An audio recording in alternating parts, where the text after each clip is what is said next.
it. Howdy, howdy, everybody. How you doing today? How you doing? How you doing? I'm tired of... I had emojis set up. Minecraft is being finicky. What else is new, folks? Day 31. This is the wind-up. I reckon let's get into it.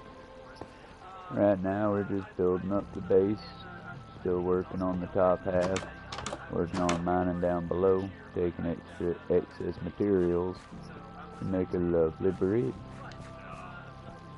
Eventually our lovely bridge will lead into the desert. And we'll put a series of buildings in. I was thinking of building houses on our own private server, but giving it a go here to test the waters as far as how the building's going to go. But I hope y'all's day's going well so far. I'm just waking up as the title suggests, and honestly I hope y'all are enjoying the big builds.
Or if you can hear the caller in the background, I would argue that one is because, let me find the buttons for them.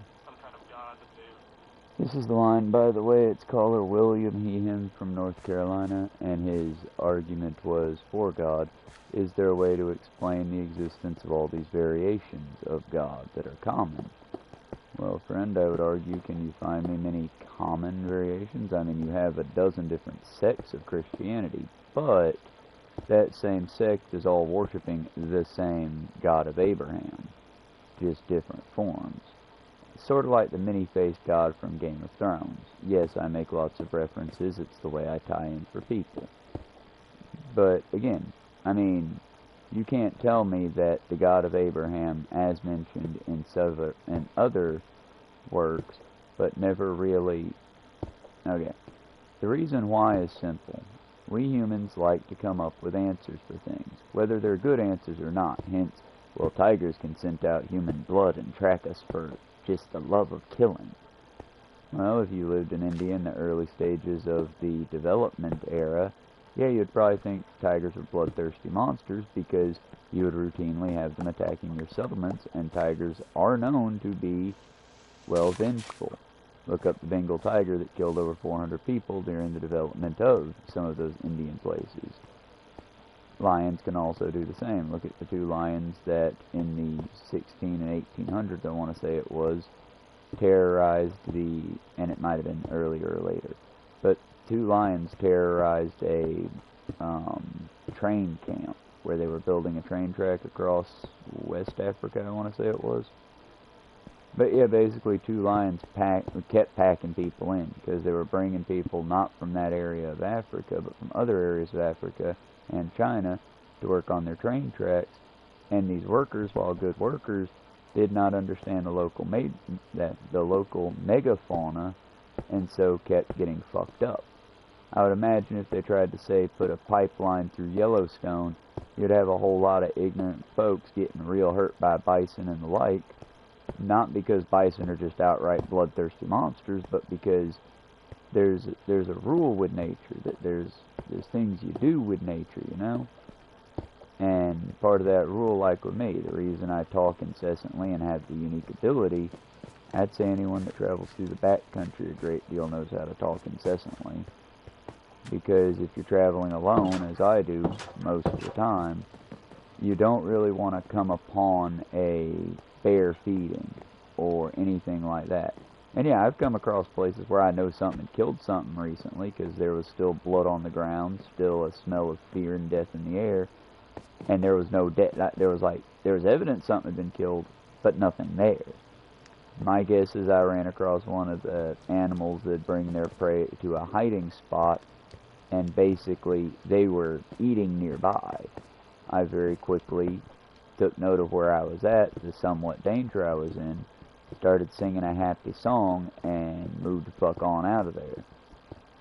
But here's the thing, y'all, the reason why is nature doesn't care, and for that I think people need to understand. And it took us a long time to understand. But when we didn't understand it, we wanted nature to care. So we made demons and monsters, and gods, and, you know, heroes. And that's why I think it's a common trend, because we all want the Superman. We all want to put up safety railings too. But we all want the Superman. We all want the protector of the people, you know? And in ancient times, basically all you had to do was make up some bullshit and spread it, and it would spread fairly quickly, because it's ancient times. Nobody really knows any fucking thing, you know? But that's my take on it. Let's see what the hosts say, if y'all can hear what the hosts are saying while I build some. I like both these hosts, by the way. Forrest Valkai is a science communicator, and I believe he's got a master's degree but not a doctorate yet. And John Gleason is also, I believe, the skeptic, or he's an engineer that talks about his belief or lack thereof in God. Experience seems to be really common and widespread. Go check out the real video of the line. The reason at all, I'll say, not necessarily a good reason, but, well, no, I guess I should say good reason. Is that a good reason to believe that a God is plausible? That way. That's a good question. If it's plausible, sure, I guess. Because you can always ask the question, is it plausible? You're asking if it's a good reason to believe in a God. I don't know. If there's a lot of people that also believe in God? Well, Sorry, I guess tuition, intuition, I think, is the key word there for me, that there's so many people who have this intuition that they've experienced God, and it might not even be the same God, but that, like, some kind of creator, ultimately, that they've experienced. Right. I'm just, yeah. Yeah, I mean, I don't see human intuition has notably been wrong in the past, and so I guess I don't understand why it would all of a sudden become trustworthy just because there's this common thread amongst people in societies. Like, just because I guess maybe this is I was trying to pin like what kind of logical problem this is actually posing, and that's I feel like this maybe is like a Close to the bandwagon. yeah, man, I feel like an ad populum sort of argument, I guess, is where I'm kind of going with it. Yeah, I think, Okay, I mean, the thing that I would say is, like, you can try to say, like, well, people have intuition about, like, it's bad to kill babies, and that doesn't necessarily mean it's an argument. But the key is argumentum ad populum, the bandwagon fallacy. It can't be the only thing you're rocking with. Saying, well, fuck, man, everybody's kind of on the same page. That is a fallacy. You have to recognize it as one, as long as it is like the entirety of the argument. So if you're pointing to something that is generally well accepted, like if I'm talking about like, the majority of scientists agree on the Big Bang evolution model, whatever like this, like that, if that was the only thing that I said, and I was like, I know this is true because a lot of scientists say it's true, then that would be a fallacy. But if I use that as part of the whole thing, then that would be something. And the key to when I say it's part of the whole thing is that there is actually other real evidence that's pointing in this direction. So, lots of people have an intuition of a god, right? Lots of people have intuition about spirits as well. Lots of people have intuitions about fairies and goblins and brownies and evil little creatures that hide your trinkets at night. So lots of people have intuitions about lots of things. There's lots of folklore that blends across cultures. If all you have is lots of people have intuition about this, you're going to be believing in a lot of weird shit. But if that's part of something bigger, I would love to hear it. Okay, yeah, no, I appreciate that. See, I like Forrest's answer, curt and straight to the point. In case you didn't hear him, he basically said the product of ad populum, for example, it's bad to kill babies. It's good to have that argument from ad populum, but at the same time, if you're saying, well, there's a God because everyone has a kind of belief in a God, well, then you'll believe in a whole lot of things, because a lot of people have beliefs in fairies and brownies. For the record, brownies are a medieval Irish, I want to say, folktale creature. Think and I can't believe I'm referencing the bitch, but think the house elves in Harry Potter, except if you abuse a brownie, they will destroy your shit. They're house elves, but different. J.K. Rowling very much showed her white supremacy in making all the house elves very subservient slaves, and happy slaves. But that's one of the many reasons, coming back as an adult to read J.K. Rowling's work, I don't understand how it's so popular today, other than like cult thinking they got them when they were young, and so many of my fellow millennials, because we latch on and make things our whole ass personality every time we get a new thing. Don't at me, I do the same thing. I got a box full of stuffed animals and a box full of Funko Pops. Now granted, the stuffed animals are like Pennywise the Clown, an adorable little bat dog hybrid thing I bought from the pet store that I just couldn't bear to give my dogs to tear up, so I kept them, and like, shit like that. But they were Beanie Babies. Hell, I've got a box, well, probably not full, but I got a chest of Beanie Babies out in the back of David's car right now that was basically from the move over here, that I just didn't know where to put them, but they were my great-grandmother's, so it's like, they're the family Beanie Babies. What I'm saying, y'all, is I, too, will latch on to dumb trends. We do it as people. Hell, social animals seem to do it. Whales do it. Dolphins do it. But we're just driven as species, it seems, to latch on to dumb little trends. Maybe it's part of what makes us uniquely social creatures. But I don't think we should allow an evolutionary imperative or a fun little kook of our, our psyches to be the reason we allow generational abuse to happen. Because again, y'all, I went to cotillion class. I was raised to be a proper Southern gentleman. And with that came a lot of proper Southern racism and lots of judginess that they teach you not to judge, but they also teach you should judge and never act like these things because they are uncouth, savage, or wild actions. And most of these uncouth, savage, or wild actions were just like basic interactions to normal people. Things like pay special attention when you eat. Know the difference between a serving fork and salad fork, a dessert fork, a bread fork, a pizza fork. There's a fork for every occasion, know it. And adulthood is learning, oh yeah, that was because old-timey people, that was their way of distinguishing the haves from the have-not. Oh, look at that poor plebeian, they don't even know their salad fork from their cake fork. Ah, what it is to be amongst the savages. That kind of shit. Now, did they say that? Absolutely not. It was baked in as, oh no, dear, that those are just the people that didn't get God's love or the good ruling of fine breeding. And that also got brought up a lot, probably not so much anymore, but fine breeding. Which, if you ever went to cotillion, again, it used to mean you don't date outside your ethnicity at all. You want to see a white and perfectly brown and perfectly slightly orange and perfectly, you know, you want the Cabbage Patch effect. No intermixes, just all pure one color, one color, one color, one melanin. And that was racist. That was wrong. That should have been called out, but what the fuck were we going to do? We were a bunch of kids drinking Sprite out of a bowl with a little fucking spoon, pretending like we were having high tea with some goddamn queen.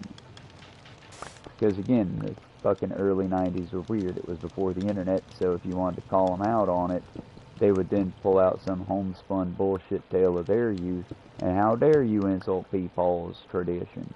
Why, she came over on the Mayflower and dibba-dibba-dibba-dibba. And you couldn't really call them on their bullshit unless you just had an encyclopedia with you. And even then, if you tried, they'd call you a nerd, they'd call you gay, and they'd probably beat your ass up.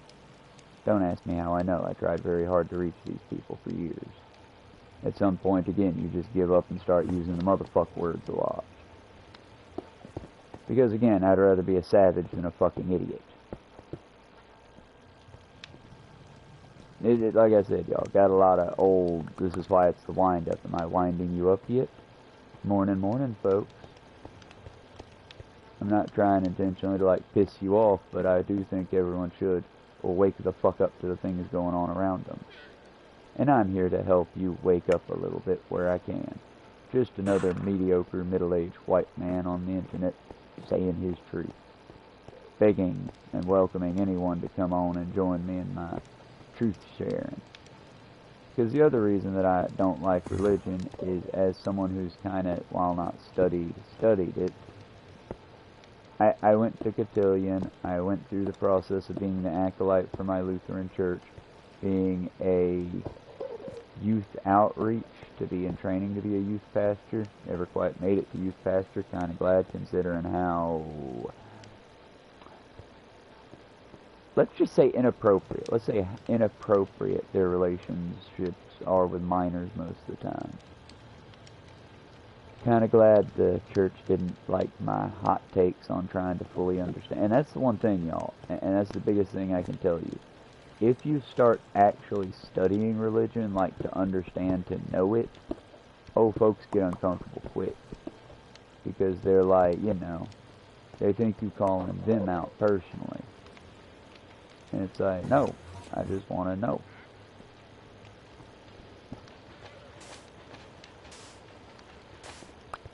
I don't know, I think that was kind of rambly. Let's let people who are actually communicators try their bit in saying it, huh? If you can hear the string. I just like to interrupt a lot so I'm not, like, plagiarizing or stealing from Jimmy Snow's work. He's worked hard as Dear Mr. Atheist and then onward to grow this little channel, and while he might be insufferable in some things, I don't doubt that, he seems like a good egg. And I don't want to steal from him.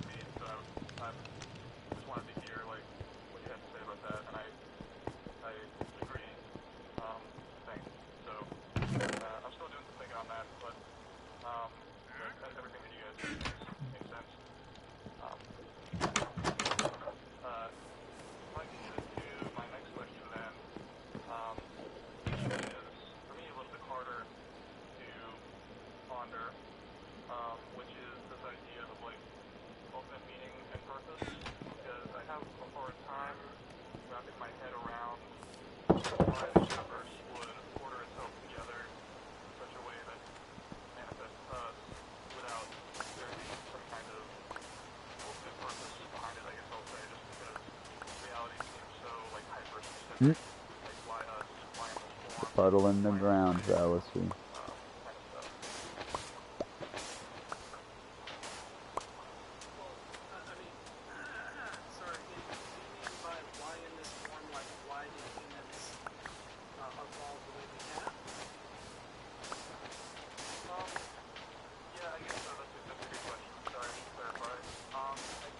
Let me pause it because I got a different point to make and he's taking it a different direction than I would. Okay, for the record, the caller's question was, why does the world seem so uniquely designed for us? And I like how John Gleason got him to, well, be more specific, because I would have taken that immediately to, do you understand what engineering is? because every food you eat has been genetically modified. Every place you go has been hand-built from the ground up to make it both more appealing to you visually, as well as to make you buy more shit if you're in the U.S. What do you mean? There is nothing about this planet that is welcoming nor loving to people. I already said it before, but it bears saying again. Our Mother Earth is a kind and loving presence. It takes care of all, it nourishes all, and in her embrace we are all one. When I die out there one day on the trail or otherwise, shit.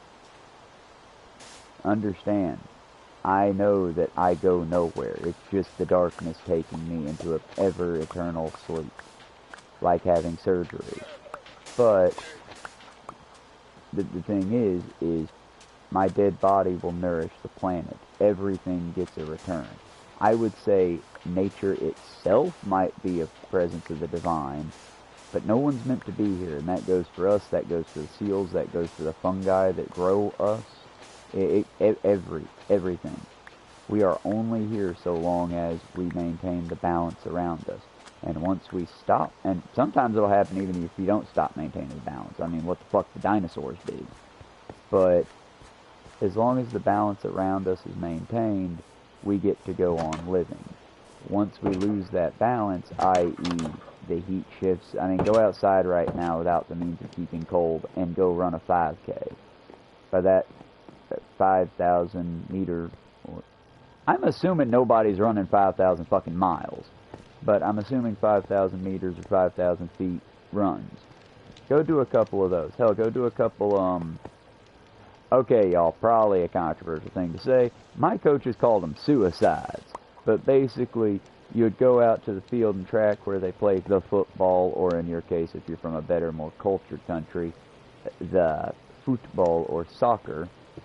And basically, if you're running on our, American football track, or American football field, run from the 10-yard line back to the little fork, then back to the 20, back to the fork, back to the 30, back to the fork, back to the 40, back to the fork, back to the 50, back to the fork, back to the 60, back to the fork.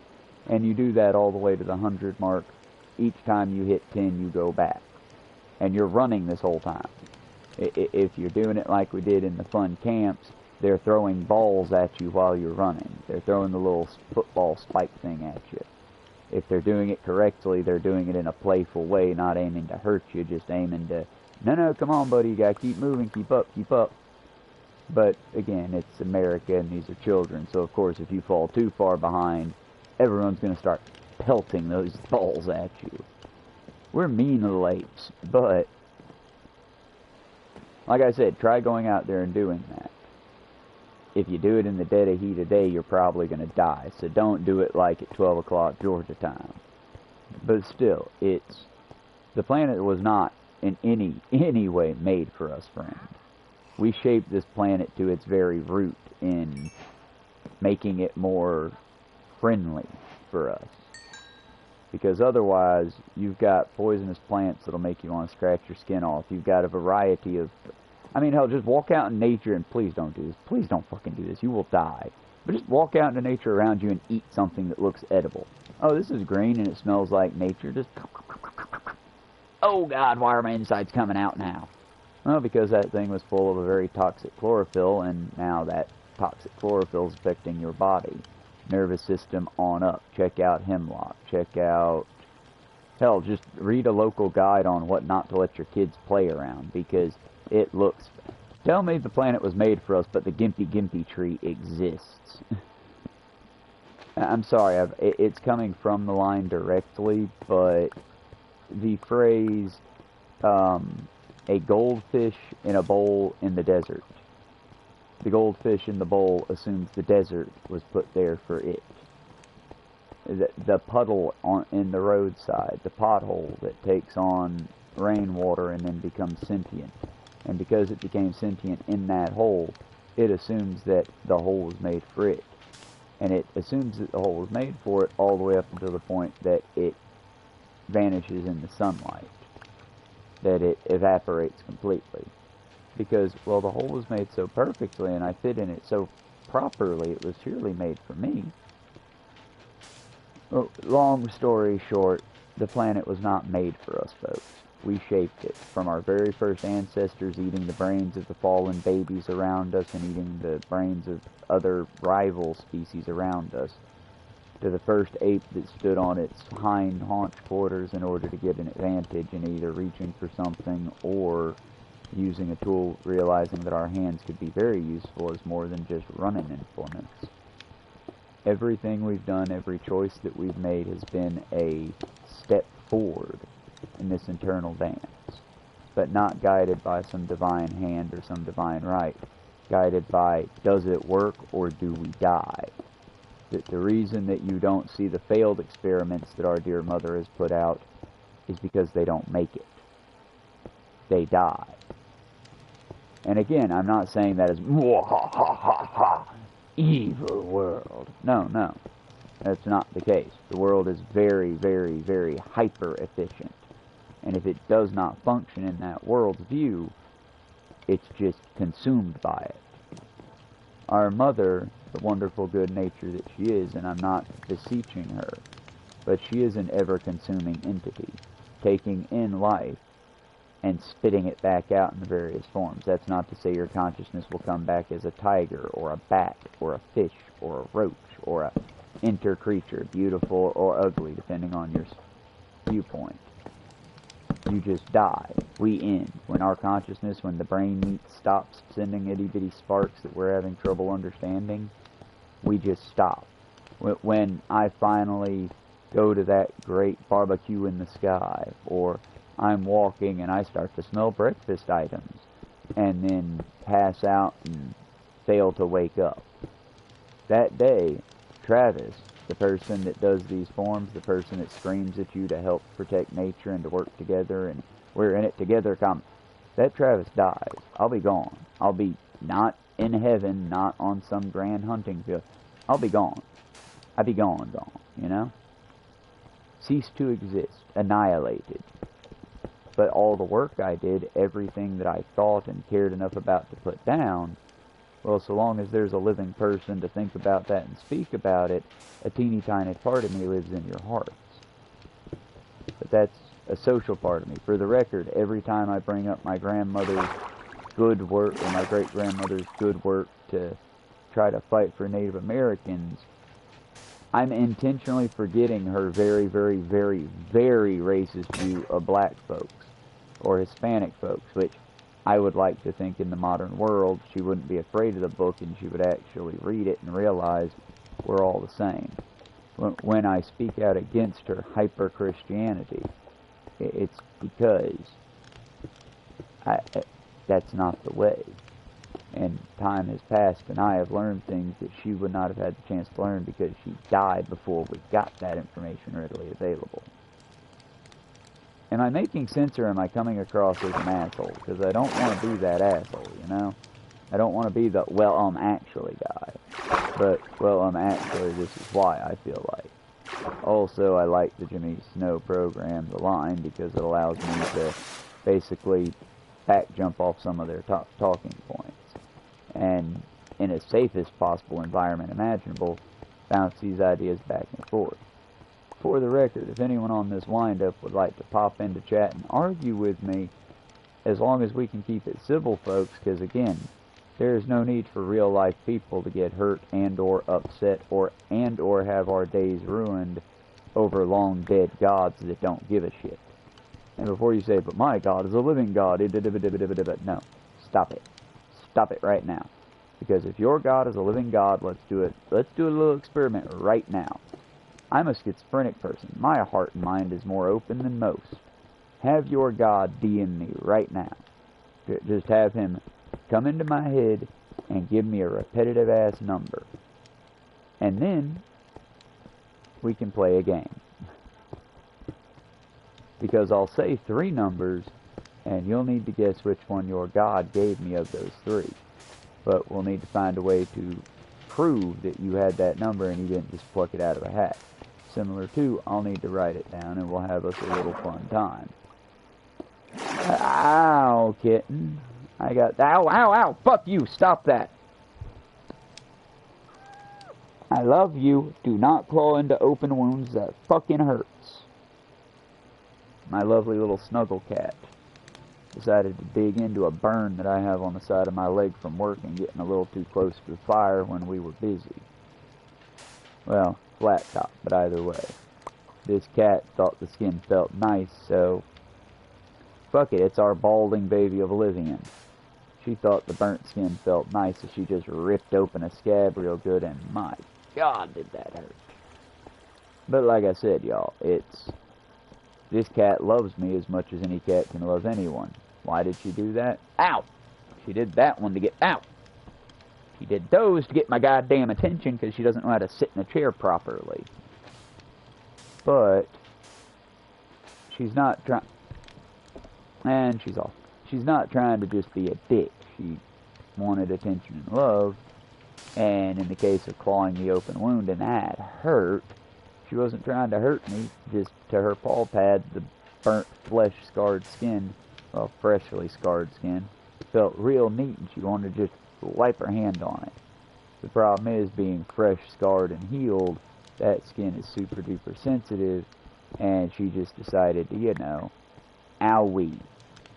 Should I have reacted quite as aggressively? Probably not. She's probably going to be a little bit more gun-shy to be in my lap now. But it's not like I beat her ass. And for the record, y'all, if something hurts, I don't beseech people their immediate reactions, you know? I try to make it funny if I see it coming, but when you're just sitting there quietly and then stab, stab, stab, it's hard to react nicely. I don't think I reacted too harshly to my sweet baby stabbing the fuck out of my leg. All I did was, I do what I always do when something hurts me. I wrapped it up real close to get it to stop, and then I tried to explain to her why I needed her to stop doing that. I then gently sat her down next to me so she could go back to hopefully resting, and she decided to half flip off the chair to where she couldn't decide if she wanted to be up on the chair or down, and she was basically claws in my side, sliding down my side. I might try to draw a little sketch of this later. I really have been neglecting those daily sketches. I meant for that to be like a progressive 364 degree view, where y'all just watch me come up with little caricatures and possibly come up with like a design for the channel as a background or a mascot or one of those VTube things. But then life happened, and I have so much yarn, and I still need to make the curtain, and I still need to make a bag, and I still need to make a carrying case for my friend's dog, and I still need... Y'all, projects aplenty. Projects aplenty. Thankfully, though, when you basically work out of goodwill, projects aplenty at my own pace. And if I start to get burnt out, frustrated, or pissed off, I put the project down until I can return to it with a steady head. Because most of my projects are very much a single fuck-up that you don't notice an hour ago can make you destroy 8 hours worth of work to get back to that single oopsie-poops fuck-up you made. Because if I'm making a curtain, it'll be noticed by me and maybe by David, but by nobody else. But if I'm making like a bag for my friend, forget-me-not to put her dog in so her dog can ride alongside her in a little baby pouch, yeah, no, if I fuck up that stitching, a dog falls out of a pouch. If a dog falls out of a pouch at an inopportune moment, that's one hurt-ass dog. I couldn't live with myself if I hurt a dog. So I'm going to put my extra time and attention into making sure every single stitch is well done. When you buy a product, and yes, my crochet products are a bit more expensive, but understand, when you buy my crochet projects, you're buying a project made by someone who's been crocheting on and off for over, I'd say 10 years, and someone who's going to perfect my art. If you find imperfections or my art breaks down, if you can show me where it did it, I'll happily replace the piece. The only reason I put that caveat is plenty of drop shippers would love nothing more than to buy fine handmade art and then sell it at a major upsale. Like I said, y'all, I don't mean to be cynical, but I was raised in North America, and I'm a millennial. I'm an elder millennial. I remember being promised all these things and then just being lied to. I mean, just outright. The forever war isn't a forever war. You should join the army because they'll help you have a set of skills. Now, don't get me wrong. If you, like, go in there and list proper and can get all the breaks, yeah, you'll get a set of really useful skills. Computer programming, back in the day, trans folks, that was, like, the only viable way you could get bottom and top surgery at an affordable price. Not that affordable, but more affordable. Shit, the list of... Hell, back in the day, you could go to any military base and hit the military store and get shit priced as marked. Like, you're buying food at the price the military bought the food at. Not even a 5-10% markup for the store, just bare bones prices. There was a reason why, while my neighbors were hungry, my family ate. And there's a reason why I now have such a... Yo, I'll be honest, if I'm at work and I'm eating, but if somebody else, like, when I worked at Zaxby's, for example, with the no, don't you dare scavenge, don't you dare graze law. Well, if I saw a coworker get caught for that, I just couldn't. I would argue with bosses. I would be that ass because as a kid, I felt sick when I realized, oh, the neighbor kids aren't eating the same way we're eating. No, dipshit, we're going through a recession. Of course they're not eating the same as we're eating. Their dad's a plumber. Your dad's a fucking military police. Of course we're not eating the same. But, well, he wasn't military police at that time. By the time I came around, my dad was retired from the Pentagon. But, either way, it was... And don't get it twisted. It wasn't like big money. It was just big enough money that it spoiled the majority of his kids. The generation after his kids, we are quite a mixed bag of not very spoiled at all because we didn't get all the pomp and joy that they got. Also, we didn't get all the bullshit that they got. Different times, different things that we got out of it and things we didn't get. I mean, for example, when my shithead uncle got hard addicted to drugs and stole the neighbor's car and wrecked it into a field, did he go to jail? No, he went to the psych ward. When one of the neighbor's kids made fun of me to the point that I felt hurt about it, and so I set up a fun little trick for him, and that fun little trick ended up oopsie-poopsie skinning their knees clean out of skin. Did I go to prison? Did I go to jail for being a little fucking delinquent and a psychopath? No, I went and spent about 6 months in... I don't really know what you would call that place. It was an establishment. It was a mental health facility, but it was like... I was with the bougie kids that had eating disorders and disjointed thinking. I wasn't with my fellow psychos who had hurt people. And like I said, it was just... I didn't notice it at the time. If you asked me 10 years ago, I didn't get no advantage. I grew up in a poor Georgia town. I in a dumb little no-hickey town that nobody ever heard of. Y'all, we've all been advantaged or disadvantaged by the system in different ways. The thing that made me a racist little piece of shit until I got through Job Corps and was forced to integrate, the only good thing Job Corps really did was it forced a racist white boy who didn't think he was racist at all to come to terms with that racism and work it out. I don't think that that was intentioned or by design. I think that I just happened to, what do you mean cops are bad? Cops are good. And had somebody who was patient enough in the Job Corps to sit there and go, well, I mean, I feel what you're saying, brother, but let's examine why you think cops are always good. Well, because they uphold the order. Okay, cool, but what kind of... And then made me actually sit... And did I leave Earl C. Clennan's a woken individual smarter than... No, I left Earl C. Clennan still saying the R slur and still giggling about problematic people, still thinking mythical creatures existed and ghosts. I just got rid of my particularly white Southern Christian upbringing. I was still very much on the developing path. I mean, hell, I didn't develop worker solidarity until fucking Steel City Marine Transport. I didn't develop group thinking and, like, thinking of the interior more than the exterior until I experienced homelessness. I hate it, y'all. I want to say, oh no, I've always been well thought and well read. I mean, I was reading at a collegiate level right out of fucking elementary school. There is no reason I should have been as dumb as I was. But if you're reading at a college level and all you're reading is Christine Feehan's The Dark... Oh, that's a little dirty, I guess, but The Dark series is what I called it, because it's Dark Prince, Dark Desire, Dark Will, Dark Party, Dark Reunion, Dark Celebration, Dark... Every series had a dark in the title followed by a verb. And she cranked out a bunch of these little bean-flicking novels. And I read that, and I read The Lost Years of Merlin, which made me not hate Jewish people just out of knowing them. Because before then, well, as my great-grandmother used to say, and as well my grandmother at times, oh, you know them Jews, they're just so good at the math, and oh, you know how they are. They're just such a close community. They have more advantages than us. And you know how they are. They give their special...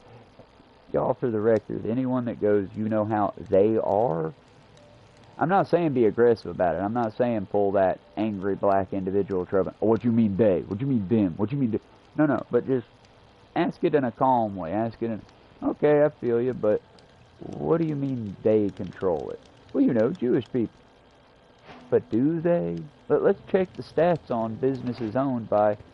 And you'll see, yeah, Jewish people tend to own a lot of businesses in, say, New York. But also, if you look at the overall population, there's a very large ethnically Jewish population there. If you look at a more Irish-based area, like the inner part of it, well, go to Gangs of New York, because I've never been to the actual factual New York as we know it, but go to Gangs of New York. If you go to the towny section, you're going to get a whole lot of white folk and Irish immigrants. If you go to the little Chinatown, you're going to run into a whole lot of Chinese folks. Does that mean the Chinese folks own a mafia on Little Chinatown? No. That means that it's Little Chinatown. A bunch of folks migrated there together, and now you've got a lovely little ethnic community. It's like a little island. It's lovely. Because as long as the groups are respectful of each other, realizing that no one culture is superior to any other one culture, and that overall it is just a come as you are, take what you will kind of thing, yeah, it's fine. It's good. The problem is when the Irish individual suddenly has a real problem with the Polish individual because, you know, fuck them, Ireland's better. When the Jewish individual has a real problem with the Palestinian individual because, well, fuck you, I'm better than you. No, nobody's better than anybody. You don't just make and they don't just destroy. You just have advantages they don't have. Probably because the fucking state of Israel has made that abundantly the thing. You also can't look at the work of black Southerners in the gerrymandered South and go, oh, but those were just... some people have a will to succeed and some people don't. No, you gotta look at the culture. Some people, the pick-me's, had advantages given to them, and some, the not pick-me's, the revolutionaries, were stomped out, punished, or otherwise tried to make them social pariahs. They became the, forgive the language here and the way I'm using it, but they became the uppity ones. Those are the ones you don't talk to and you don't help out. Hell, even the idea of something as benign and sweet as Santa Claus, who I'm not adding here, don't come after my fat red man, but even that in the South was turned into, oh, well, the good slaves would get nice food, extra coal, fucking good shit that they could make use of, and the naughty slaves, the ones that weren't so happy about being ripped away from their home or bred into servitude, well, they got small food items, the maggoty food. Instead of you getting the good coal that was made by burning and it has a high carbon count, you got the shittier coal, the stuff that's still mostly wet wood inside. So when it burns, you end up getting a cough. That kind of stuff. And again, it was just a way they treated people like breeding stock and animals, and it's what caused some of the long-term things that we're still fighting now. I mean, why do you think, and this isn't for me to at folks, but why do you think black culture has such a strong tie to Christianity, especially in the South? Well, that's because the slave masters took away your gods and beat the Christian God into you. And yeah, that takes away some of the black autonomy, but I mean, I would never say that Martin Luther King was just a product of being browbeat into religion, but also I wouldn't say he was free from religious influence. I mean, look at who his father was. Reverend Martin Luther King Jr. with the Mr. Reverend King as the father as well. It's, y'all, I mean, Martin Luther King had his problems too, y'all. I just, given the good he did and all the negative he fought, I think it's a little, to bring him up in a negative light. But understand, the same individual that said he wanted us all to join hands in love also said a riot was the language of the unheard. I mean, our government tends to stereotype and clean up these individuals so much that you don't ever see that. I'm blanking like a motherfucker on his name, but the original black revolutionary guy from back in the Civil War, Jim Crow, maybe it was Jim Crow, I don't think so, but the Jim Crow era South, there were hundreds, thousands of rebellious slave rebellions. And especially in southern Georgia, Mississippi, Alabama, and Florida, they came up with uniquely cruel and unbelievably dehumanizing ways to force their slaves to work. For that, I would simply say, hey, look at the way we run most prisons. Do what I say or I beat you. Do what I say or I'll let these other inmates gang rape you. Do what I say or else. That doesn't sound like a healthy system to make people healthier and better individuals. That seems like a system of culling a certain individual group that you've decided is less than into being a more subservient group. But y'all, there were countries where if you so much as looked at a woman inappropriately, the punishment was death. If you insulted the king, the punishment was death. If you stole a fig, the punishment was death. Scaring people, grotesque. Y'all, the Romans had the bronze bull, where if you were found to be of a certain crime, I don't remember what it was that would be particularly heinous enough to have this fate, but if you raped a woman of higher standing than you, if you led a slave rebellion, if you spoke ill of the leader and the leader really got upset with you about it, they would take and put you inside of a brass bull and light a fire underneath it, and as you screamed in agony, as you would because you would be slow roasting alive, the brass of the bull would basically make your cries come out as bleats like from an animal. And people would cheer and laugh and ha-ha as you roasted alive. I wonder what you would hear from inside the bull other than just your screams and the crackling of wood. And you know what happened? People still committed crimes. People still spoke out against Caesar. People still did the shit. They just were way more aggressive about it. They were way more okay. They were either completely, you wouldn't see them doing it, or if you caught them doing it, they would just kill you because, hey, if I kill him and I get caught killing him and just say, nah, I just felt like killing that day, all they're going to do is put me in the arena and let some wild animal rip me apart. If I say I did it for blank cause, well, then they're going to roast me alive. I did it because I'm just a crazy mad person. I mean, look at ancient Hungary, where if you talked bad about the royalty and you led a rebellion that actually had any kind of stamina and effect, I mean, Elizabeth Bathory was a small child when one of her siblings was killed, and the response to that was the father took the entire village, had the leader of the village put in front of everyone, had everyone else sat on metal chairs like the leader, and he roasted the leader alive and forced the villagers to eat the leader while all sitting there. And if you refused, if you vomited, if you gave any sign of discomfort, then the guards would take you out to the corner, beat you until they broke your arms and legs, and then feed you to the dogs. Still alive, still broken, they would just sick the dogs on you to finish you off. And laugh and get amusement out of your being murdered in such a way. Also, look at antebellum South. Getting upset yet? That's something that was common in the antebellum South. That shit out of Django Unchained, that shit happened. They don't talk about it much anymore because, why golly, you don't want to think about your dear great-grandpapa like that, do you?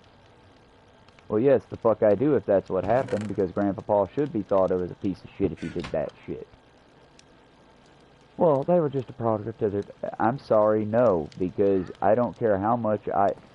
Okay, give you an example. You take a member of the IDF in front of me right now. You throw them to the wild dogs, and I see them get torn apart. Perhaps if I was a Palestinian child who watched my entire family get slaughtered in a terrible, dehumanizing way, I would take joy in that. But as a Westerner who doesn't know this stupid motherfucker from Bob, I would be thinking, oh my God, how inhumane, how uncouth. But again, let's not talk about what the German captives did when they got free of their prison and freed themselves. If a population gets freed by someone helping them, they'll carry those scars forever, but they'll also be incredibly benign, kind-hearted, forgiving. But if a society, for example, Haiti, has to free itself, well then why are we just so judgy of what they did to their oppressors? Did you see what their oppressors did to them? I mean, that's the thing. If someone comes to save them, if a hero if a hero country comes along and saves them, then yeah, that changes a lot of history. If America and Britain and Ireland and all the countries that are funding the IDF today, right now, grew some fucking conscience and some balls and said, no, this is a fucking genocide. This is just a nutty fucking genocide by a nutty genocidal monster and war criminal. We're not supporting it anymore. You would see a golden age, a renaissance of sorts. Because all these groups that are funded by the IDF in some way, because they also help to give Palestine a bad name, all these groups would start to lose funding, lose traction. I mean, y'all, as a Southerner, I was raised to believe the Black Panther Party movement was an aggressive group of uppity black folks. When in fact, no. They were building fucking food alliances that fed both little black children and little white children equally. If you were in those ghettos, if you were in those less than splendid living areas, then the Black Panther Party movement wanted you to eat, my brother. Name me a white movement that does the same thing with no strings attached. They likely came from the Black Panther Party if it was a movement such as that. I'm going to need more than one bucket for this. Whee! But I mean, how was this movement treated by the police, for example? Oh, that was simple. Mississippi police kicked in the door to the Black Panther Party movement's houses where they had the youth breakfast program initiative, tore apart food packages of food, broke open cans, spilled food everywhere, pissed on everything, and then arrested any workers that dared to be like, hey, what you doing, you crazy cracker? Again, when I tell you I dislike the police and I distrust them, it's not coming from a, oh, well, fuck the police. It's coming from a, no, you can't do good while also doing terribly and expect me to just overlook all the terrible you've done for the good. That's you want that, that's fine, but you're going to have to earn that through, you know, real work. I mean, I constantly hear the defense of, oh, well, if they just try to subvert the system from the inside, you're just going to get more martyrs. Yeah, well, that's cool. Why are all the martyrs people fighting you, though? I don't know of many good cop martyrs. And trust, if there were good cops that were killed defending black folks and whatnot, they would be remembered. But the problem is, every time these good cops have a chance to come forward and do the good cop magical thing, they fold. They turn, they kowtow, they decide, well, I care more about my life than this random black folk's life, or this random kid's life. I mean, y'all, when they were building Cop City, there is still an ongoing civil argument and investigation into, hey, why did you, like, run down all these people's tents with bulldozers? Well, because those people weren't seen as people by the Cop City builders. They were just animals to be moved out of the way. And so, would you do what, say, I would do as an individual in this situation? Because company's got an infinite supply of money, so fine, I'll pay 5 workers to just go into these camps and be like, hey y'all, we gotta move you, we'll never move us, okay? We'll bring 10 workers in, gently move you out of there, deconstruct your tents. By that I don't mean cutting them up and throwing shit around and breaking shit. Ah! No, I mean like calmly and collectively and with with a video crew coming in there and taking apart each individual tent, going not all the way through to hunt for drugs and hunt for ways to prosecute, but gently and kindly taking apart each and individual tent like it was my own tent camping, boxing it so that you can come and claim it, and then making sure each individual tent is in one box, one tent. If I don't have the individual's cooperation, fine. We'll put all the boxes together, and for the time being, we'll keep the people busy by, hey y'all, we had to deconstruct your camp, we're having to build here, I hate it, here's all your stuff, please come find your stuff. One tent, one box. Your tent is in one of these boxes, please come find your stuff. And put that a few miles away from the construction area. That way you're giving them a hard challenge. They're gonna have to fucking stop what they're doing protesting to come check on their shit, but you're also giving them their shit back. Because here's the thing, you're inconveniencing them, but I can argue all day of, well, I mean, y'all, it's petty, but they're doing good while they're being petty, right? I can't defend you took these individuals' items, smashed them up, pissed all over them, destroyed them, and then laughed about it while they were weeping and lost all their items. Because that's fucking dehumanizing. That's fucking bullshit that you did that to a human being. You know what I mean? And I can't believe I'm helping the fucking cops into how to be more humanizing while doing your evil bullshit. The only reason I know is because I know they're not going to take any of this advice. I'm not a fucking genius. Better people than me have suggested better shit than this before. I mean, again, why do you think Sweden has like a 1%, 2% recidivism rate, and that's usually with the criminally insane, whereas America, we have about a 98% recidivism rate? Well, that's because they privatize the system. You get people in there, you train them to be cruel, you train them not to trust anybody around them, and you train them to be hyper-aggressive, and then you put them back out in the real world, and people see them as monsters when they're just people put into a broken system. I mean, hell, and I mean it, check them out, maybe not all of them, some are better than others by all means, but check out the surplus of prison tuber content. By that I mean the YouTube people who have been in prison and come out and are telling their stories. Yeah, there's a lot of pick-me. Check out the Florida fucker. I used to like him a lot, but then Trump came around and, well, y'all, I do think Trump is a great thing, for one thing. Don't quote me out of context here. But Trump's real good at rooting out the racists in your group. Because if somebody you know loves Trump, I'm sorry, they're racist. You cannot appreciate that man and not be a fucking racist. Or a bigot in some way. I'm not even saying that in a mean way like, haha, let's be mean to the bigot. No, I'm not saying let's treat you like Tucker Carlson. I'm saying, honey, you need to get mental help because that's a bad and toxic way of thinking. A way that will hurt you and the folks you hate. Trust me, I know. I was one of them. Do you have any idea what kind of worker solidarity I could have done in Evansville, Indiana at that shithole Walmart if I had just seen some of my black coworkers as coworkers? But I was raised in the South, and I was raised to see us as two different people, and I might like my black coworker, but that's a whole different kind of coworker there. They got their own business going on. I wasn't raised to be hateful. I was raised to be separatist from people. And I was raised to think that was a good thing to be because I don't want to influence them. They don't want to influence me unless they're bad. The two cultures should exist in perfect separation. Color blindness. Anyone remember the fucking horrible failure that was color blindness? Don't be racist. We're all separate, but equal. No, y'all, we're all the fucking same.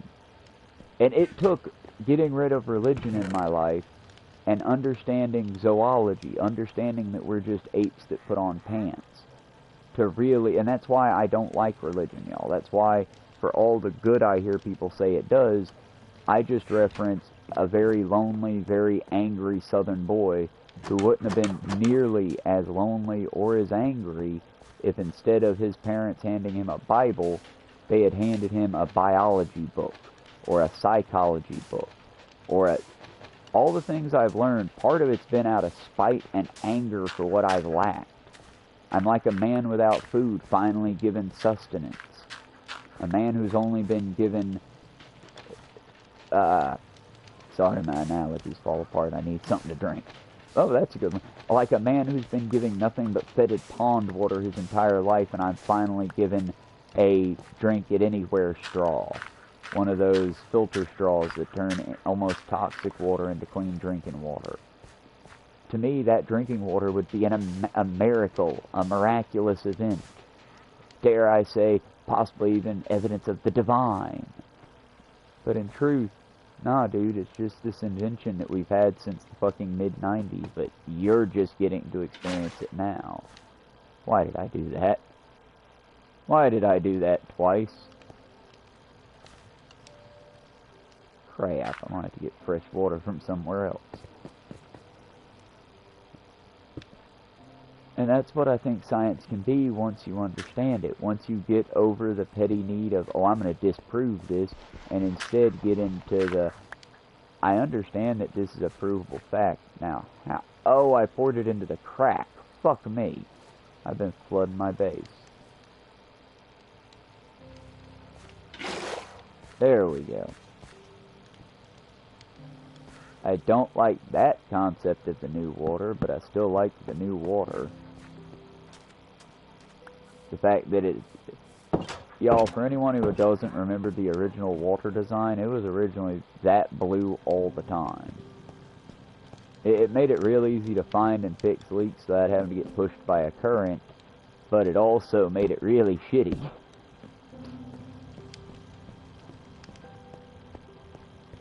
But I hope anyone watching this in the future understands that even though I've probably not been doing the best job being an advocate or a voice, honestly, y'all, I'm so much better than who I was, and I'm proud of the progress I've made, and I want to continue making progress. I want to continue working and uplifting people of all groups and persuasions, and to continue seeing people not as their ethnicity, but as people. Because, y'all, we're people. We're not pillars. We're not... No one individual represents all of that individual's group. Period. Point blank, for the good or the bad. And, like I said, y'all, we should... Oh, I'm approaching the hour mark. But we should just work on ourselves. And I'm sorry for the diatribe I went on. I kind of... Go watch The Line by Jimmy Snow. There's a reason I'm not on it. Those fellows and ladies are far more advanced than I am in their knowledge, and most of them hold actual degrees, whereas I just read a lot of books and shit. Also, the act of reading, other than the act of listening, because most of my books come from listening, and the other downside to that is when you're just listening to the book, I've got a, well, for example, I've listened to The Water Will Come by Jeff Goodall. I've listened to that book like 8 times now, and I'm still struggling to remember Jeff Goodall. I'm still struggling to remember dates and times and places exactly, and like not get my references mixed up. When you're just hearing a story, at least for me, it's harder to put it to back memory. It's hard to make it permanent memory, rather than just my temporary storage banks. But then again, maybe that's just a byproduct of the ADHD. It's harder for me to learn things, but once I've learned it, I cling to that fucker like a man at sea on a raft because it took me so long to understand it.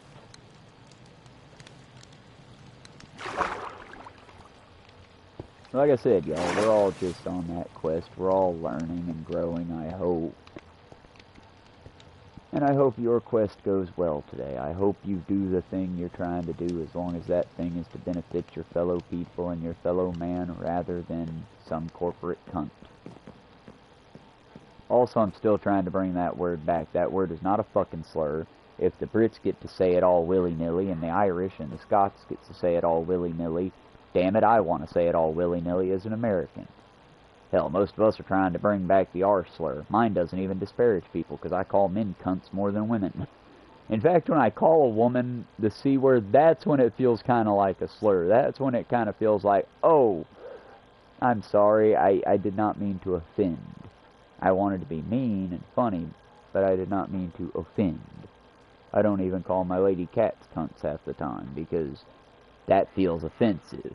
But calling a dude a cunt, it feels kind of fun.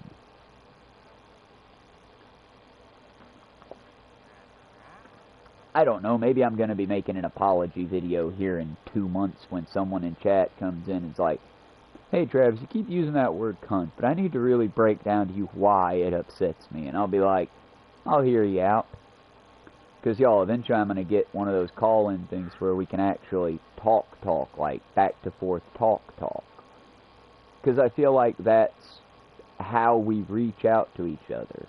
But I've also seen the failures and successes of The Line, of Talk Heathen, of...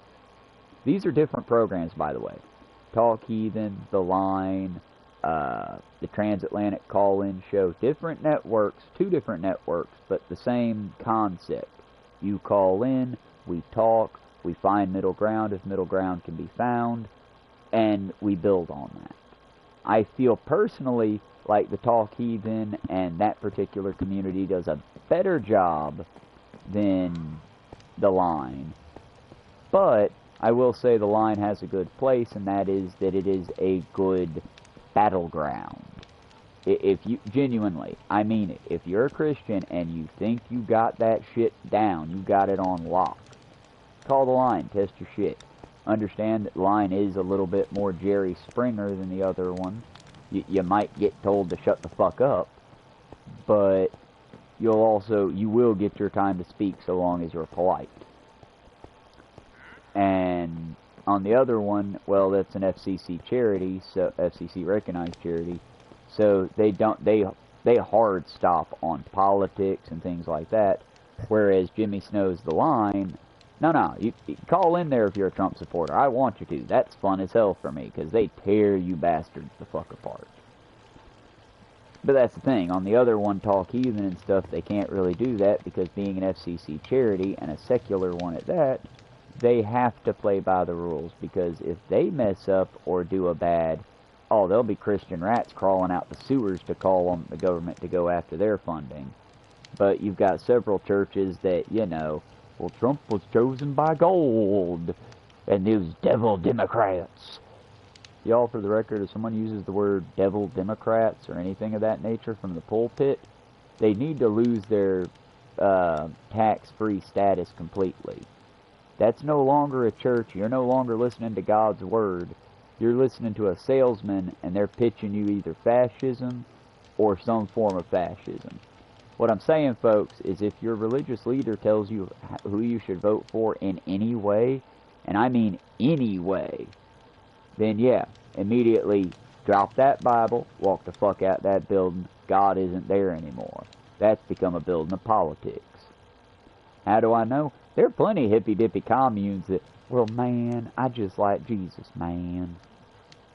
I don't, but you know what? You're fine, Moonchild. Let's keep rocking together. I'll deal with that anytime before, well, my church has been built on the blood, tears, and sweat of my parishioners, and we have done it in Jesus' name. Oh, I can't stand those cunts. Can you tell I can't stand those cunts because I've had to deal with them too much? The Southern preacher just, while it's a caricature I love to portray and put on, it's one of those caricatures that's almost pickaninny of sorts, if I'm using that word correctly. I can put it on, and I can do it, and I can press it up. But I feel so very dirty doing it, knowing that 20 years ago, 100 years ago, if I, Travis Croy, in this same body existed without the knowledge of zoology, without Forrest Valkai, without Bill Nye, without a laundry list, y'all. I'm not a genius. I am only good because all these good men and women have lifted me up with their knowledge. And knowing that is how I know to tell you just that. It's, y'all, I'm nothing special. None of us are. We are a product of our times. But that being said, that's an explanation, not an excuse. If you choose to be racist going forward with that, you're still making that active choice. If your answer to a black person telling you, hey son, I don't like you using the term pickaninny, would you please pick a different form? If your response is, oh, how dare you, fuck off, this is my stream, then you haven't learned the lesson, friend. Because if I use a language that, and I'm not going to do it for the curse words, y'all, I'm not. But for the very outdated language I use to try to sound homespun and cute, and because I've heard it before, if I say it, and for example, if I were to, this is the only time I'm going to reference this, if I were to make the Dickensian reference to the yellow man, well, that's fucking racist. You can't call folks that. That's like calling someone from the Orient. 20 years ago, fine, that's fine. Today, nah, dude, what the fuck's the Orient? That's racist as fuck. That's including India, Japan, China, Taiwan, Asia. You're including so many countries. And then what about the Philippines? Where do they fall into your weird Orient? It's the reason these terms have fallen out of date is because not only are they impractical, they're hurtful. It's why no white person should ever say a certain slur, even if they're doing it jokingly. Even if you're singing along with... Even if you're singing along with DMX. As a white person, or Bob Dylan as a more recent reference, because I don't know what DMX has done recently. But... yeah, y'all, if you're singing along with Bob Dylan and the song We Was Always Here, if I sang, I wouldn't sing that song because I'd have difficulties blanking out the slur. Because it's a stupid, outdated word for someone like me to use. But for Bob Dylan, a black individual from England to use it, well, man, that's just fine. He's taking it back. Ditto, too, if I signed on as an actor to portray a southern gentleman from the cotton-picking time, from the dumb, inbred, southern genteel times, well then yeah, I would say that slur like it was nothing coming out my lips, because at the end of the day, it's just a word, and I need to show you the evil that this character was. I wouldn't be saying it with happiness, and I do think a portion of my check out of that job, because my job would entail me doing something monstrously bad, a portion of that check would be going to the United... oh, I hope I'm not saying this wrong. To my knowledge, this is the title of the FCC charity. If I am wrong, please correct me. But the United Negro College Fund, a large chunk of my check would be going to that. Like at least a quarter to a half. Kind of depending on directly the amount of times I had to use slur words. Because it's just right. It's just how... it's how you be polite. It's how you earn it back. It's how you show... not because, oh, I need to pay the slur tax. No, it's, I'm using an outdated, terrible language that, if taken out of context, if clipped out of context, could very easily be used to hurt the black community, or to demean, or to whatever. Okay, better example, because I feel like more comfortable using the word. If I were to go back to the southern, bigoted, closeted piece of shit I was when I was super-duper young, and I made my pain other people's problems, just that. If I called you a fag, that would be a slur and wrong. If I called you a queer, that would be slur and wrong. If I call myself queer, that's fine. But if you're using the term as a negative, to describe something negative, change words, friend. That word represents a whole mess of people, good and bad. It's why I don't accept incel as a slur, because, yeah, some people are just fugly. Like, God, sorry to be this way, but one of my roommates at Job Corps, Austin, he was just fugly, poor kid. But if you own that, your fugliness doesn't matter, friend. You'll still pull more tail than the pretty individual because you'll be deeper. But the thing is, I'm sorry, you have to work harder than that pretty individual. Pretty privilege is a fucking thing.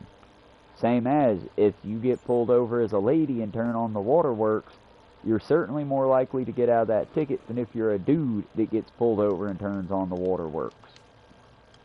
Try it if you don't believe me. Why? Because women have a certain degree of privilege.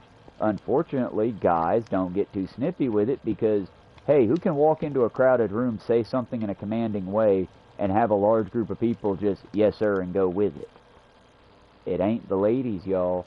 There'll be people that buck against what they say just because they're... There'll be ladies that buck against what they say just because they're ladies.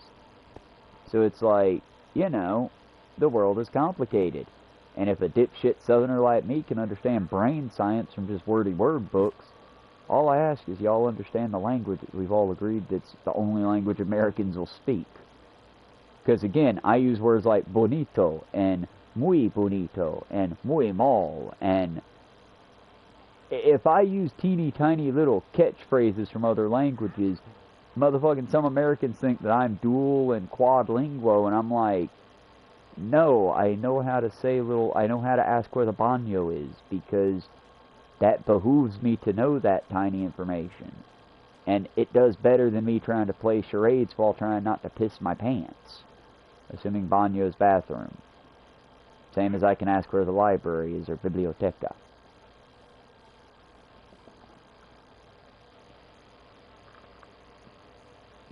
Because I know if I'm ever stranded in a foreign land and I can ask, where is the library? From the library I can get other reference materials or help. It's just simple shit, you know, and it doesn't make me smarter. It just means that I understand the basics. Someone who can order food or can book a hotel room or who can survive does good. And honestly, that's a little bit of what Dr. Weyrich taught me, or Weyrich taught me. Because, as he put it, we don't all have to be multi-language people, but it would behoove us to at least be able to survive in the areas we find ourselves. Could I go and have an in-depth conversation about politics in America with a Hispanic person without using a lot of English and sign language? I don't think I could have a conversation if we were both just native speakers of our own languages. But would I be willing to try? Sure, because I'll pick up something new in the process if I can. And y'all, I'm not saying any one group is... I'm not saying all white people are the devil and all minorities are just great people that'll only have sunshine and rainbows for you. No, people take advantage. People suck. People as people are terrible, and that's just across the board. We are not the products of sweet, loving gods kissing us on the forehead and bestowing upon us all the knowledge of the world. We're dirty, nasty little savages that learned and grew over time, and did unspeakably cruel things when we were younger, so to speak. I mean, again, if I opened up if I opened up Uncle Croy's dog fighting and cat eatery, yeah, y'all would not like that, right? If we just did a cockfighting arena / dog fighting arena.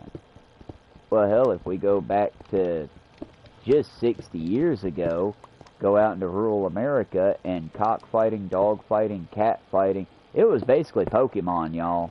It was the unedited, not PETA-friendly Pokemon up in this bitch. I mean, it was perfectly socially acceptable for you to just straight up go get a bear out of the wild, hurt it real bad, and then keep it alive in a cage for years, poking at it with sticks and having random tourists beat the shit out of it. And yeah, sometimes the bear would get one off and hurt or kill a tourist. And if it was a popular white enough person, the bear would be put down. More than likely, if it was just your average tourist, people moved on. What the fuck do you expect? You were fighting a bear. I mean, if you go down to Florida today, you can go to a gator farm and pay money to sit on the back of a proud, noble animal that was once a proud, noble animal and is now just a... Excuse me for that, sorry about that.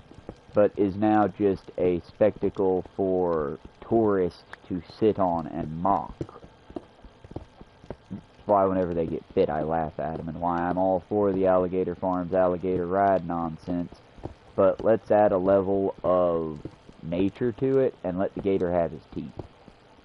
If the gator, with all of his ability to fight back, allows you to hop on his back and ride him like a pony, go for it then. I disagree, but I got nothing to say. That gator's letting it happen. But y'all, let's be clear. If you untape the gator, more than likely those tourists ain't going to be riding on that gator no more. They're going to be giving it the proper respect that an alpha predator like a gator deserves. I mean, that's the thing, y'all. I am not for removing warning labels. I think that people should be warned because you'll always... Most things, y'all. I like to think that most things are just not malice, but stupidity. Ignorance. Because I'd like to think that most people genuinely have a goodness about them. Because if not, it's a very slippery slope to just arrive at Frank Castle nonsense. Remember, y'all, I am schizotypal. I'm not diagnosing myself. I was diagnosed by a Dr. Seal in... Oh, God. It's been years. And to make matters worse, because I was a dipshit at that time, I gave them a fake name that I'm sure they saw past, but in my mind, I was being slick. Either way, it was just... I've been institutionalized a few times. It's why I can tell you, and why the difference is, in America, you won't get the mental health care you need, folks. And my last trip, the reason it was my last trip, and I know not to try to go and get mental help that way and take a break and reset my brain, is because they warned me the last time that if I ended up getting arrested for something, it wouldn't be the place that I went where we had cigarette breaks and all the inmates were, well, the patients were wandering around sharing space together and doing coloring books and stuff like that. They would likely send me to the place with the, you're locked down at all times and everyone has an escort, so nobody typically gets to leave their rooms or move about. The kind of place that doesn't do artistic, therapeutic things, but the kind of place that's much more penile with our mentally unwell. Like I said, y'all, at least people are honest. But it's because they saw from me that, I don't know. I just don't know why they wouldn't. Y'all, I genuinely think that no matter what your problem is, you should be able to seek out mental health care because without it, we're all worse off. It will always be better for you to seek out a medical professional's idea rather than rely on angels and prayer. It'll always be superior for you to get a proper medication to deal with a chemical imbalance that you can hopefully eventually get into balance than to just, you know... Let me put it this way. Whenever I hear someone say, oh, I'll pray, and I don't know why I'm telling this to the internet, who's now definitely going to make it into a thing to piss me off or annoy me, but I don't like prayers. Prayers to me are a lazy answer to make you feel better and do absolutely no good for anybody else. But you'll feel better. It's like how in America we constantly pray about those poor dead children who got shot up at school. Go ahead, pick one. I don't care where the school is. I don't even need to say fucking pick one recently because there was just one a couple weeks ago. In America, we can't go a solid week without some place getting shot up by someone. But I wonder why that is in a country that doesn't allow mental health care to be easily and readily available for everyone, but any dipshit can get online and preach a self-help guru course. I mean, there are people, and I don't feel bad for them once I see the price they're paying for to do it, but there are adult, grown people that are paying high-dollar prices to have a bunch of alpha male dude bros yell at them while they do calisthenics. It's like... the money they pay to go have a bunch of dipshits yell at them, they could go and get actual mental help, y'all. They could go and get, like, medicated, therapy, get all sorts of help. They don't have to be bigoted pieces of shit.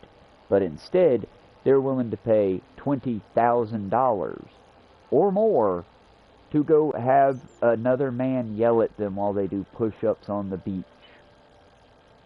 Sometimes with their kids.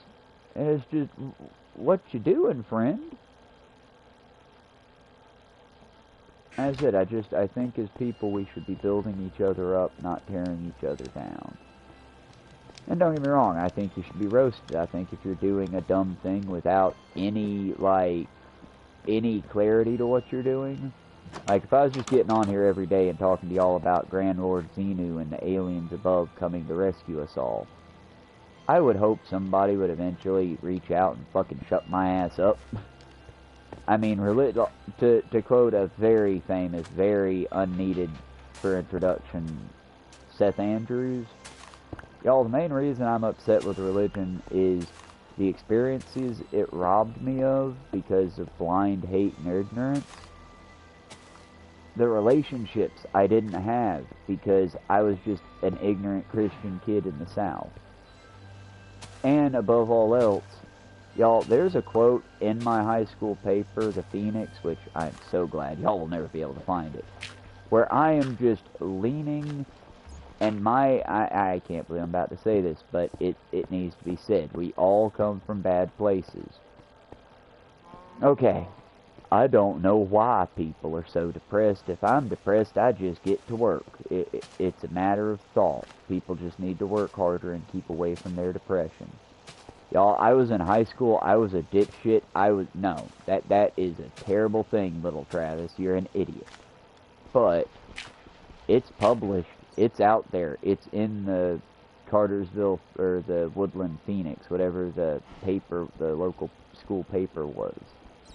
And for a long time, I still had that fucking article in my closet, because anytime I got too big for my britches, I'd just read that article to myself and go, humble beginnings. Everyone has humble beginnings. My only thing is I don't want to have humble endings.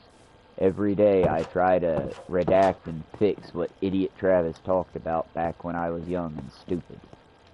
And one day I'll be coming on here to probably redact my highly ACAB points. I doubt it, but maybe. I mean, again, the cops that I dealt with the other day over at the Dollar General, I can talk about that, I guess, y'all. I haven't heard anything official, but in my mind all morning I was making kind of light of it and saying I'd had a Wendigo encounter. Because, god damn it, this is why you don't carry two different kinds of coal.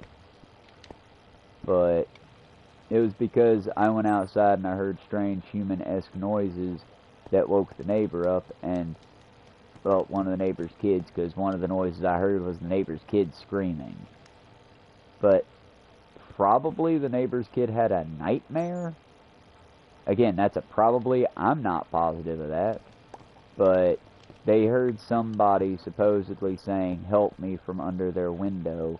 Woke up frightened, screamed, got the parents' attention. The parents called the police. And the police saw me next door at the Dollar General hunting for a lunar moth in the bushes. So they came and asked me questions. I mean, I don't blame them. If I had heard that report and saw a sus motherfucker at a store, I'd be like, oh, is this individual the reason we're out here? Are they just unwell? Yes, I am. But that's not the point. It wasn't me.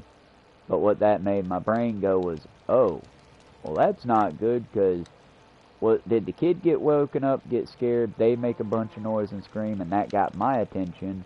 Or was there something there, and that's what scared the kid, made a shit ton of noise, made them scream, and got my attention further? Because I live and die by the phrase, y'all, if I just hear it, I'm probably gonna, I didn't hear that, that's crazy. But if I hear it, and you hear it, well, we can't share a delusion, friend. Now, that's not true. You actually can share a delusion. It's how a lot of religion actually works. But we can't share a delusion we don't have in common already. if you tell me there's a Bigfoot in those bushes and I go, yeah, that sounds like a Bigfoot noise, we might have possibly shared in a delusion. If we both go, what was that? And at the same time said, that sounds like a bear. Well, it might be a bear, it might be a Bigfoot, but it's probably a bear. Because at that point we got to use Occam's razor and shave away the least likely until we're left with the most likely. Also, don't use that razor too frequently because sometimes it can lead to bad decisions. But we've been going for about an hour 30 minutes. This is the time when I'm going to plug some things. So if you'll tolerate me plugging those things right now. I have a Ko-ffee. I made it. I would love for it to be put to use eventually if you happen to have it.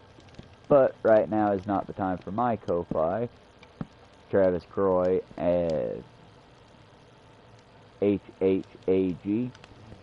But I would rather you remember www.thetrevorproject.com. Or if the Trevor Project is too hard to remember, try to check out NPR Radio.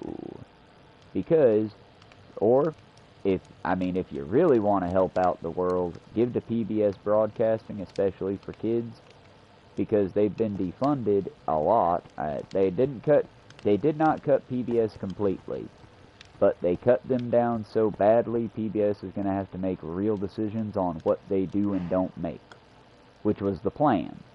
Because if you make it to where they can't make good content that talks about inclusion for trans people, inclusion for gay people, inclusion for black folks, inclusion for everybody, what are they going to cut out of that budget in order to make it to where they can teach anything? These are the decisions they have to make. It's why my high school had 3 teachers that would teach we had like 4 or 5 that would teach American history. But of that 4 and 5 that would teach American history, only about 3 of them had actual degrees in that history. 2 of them were the AP teachers. And the others, well, some of them taught the lost cause narrative. For example, not Mr. Morris, but Mr. Moore. I might have gotten their names crossed.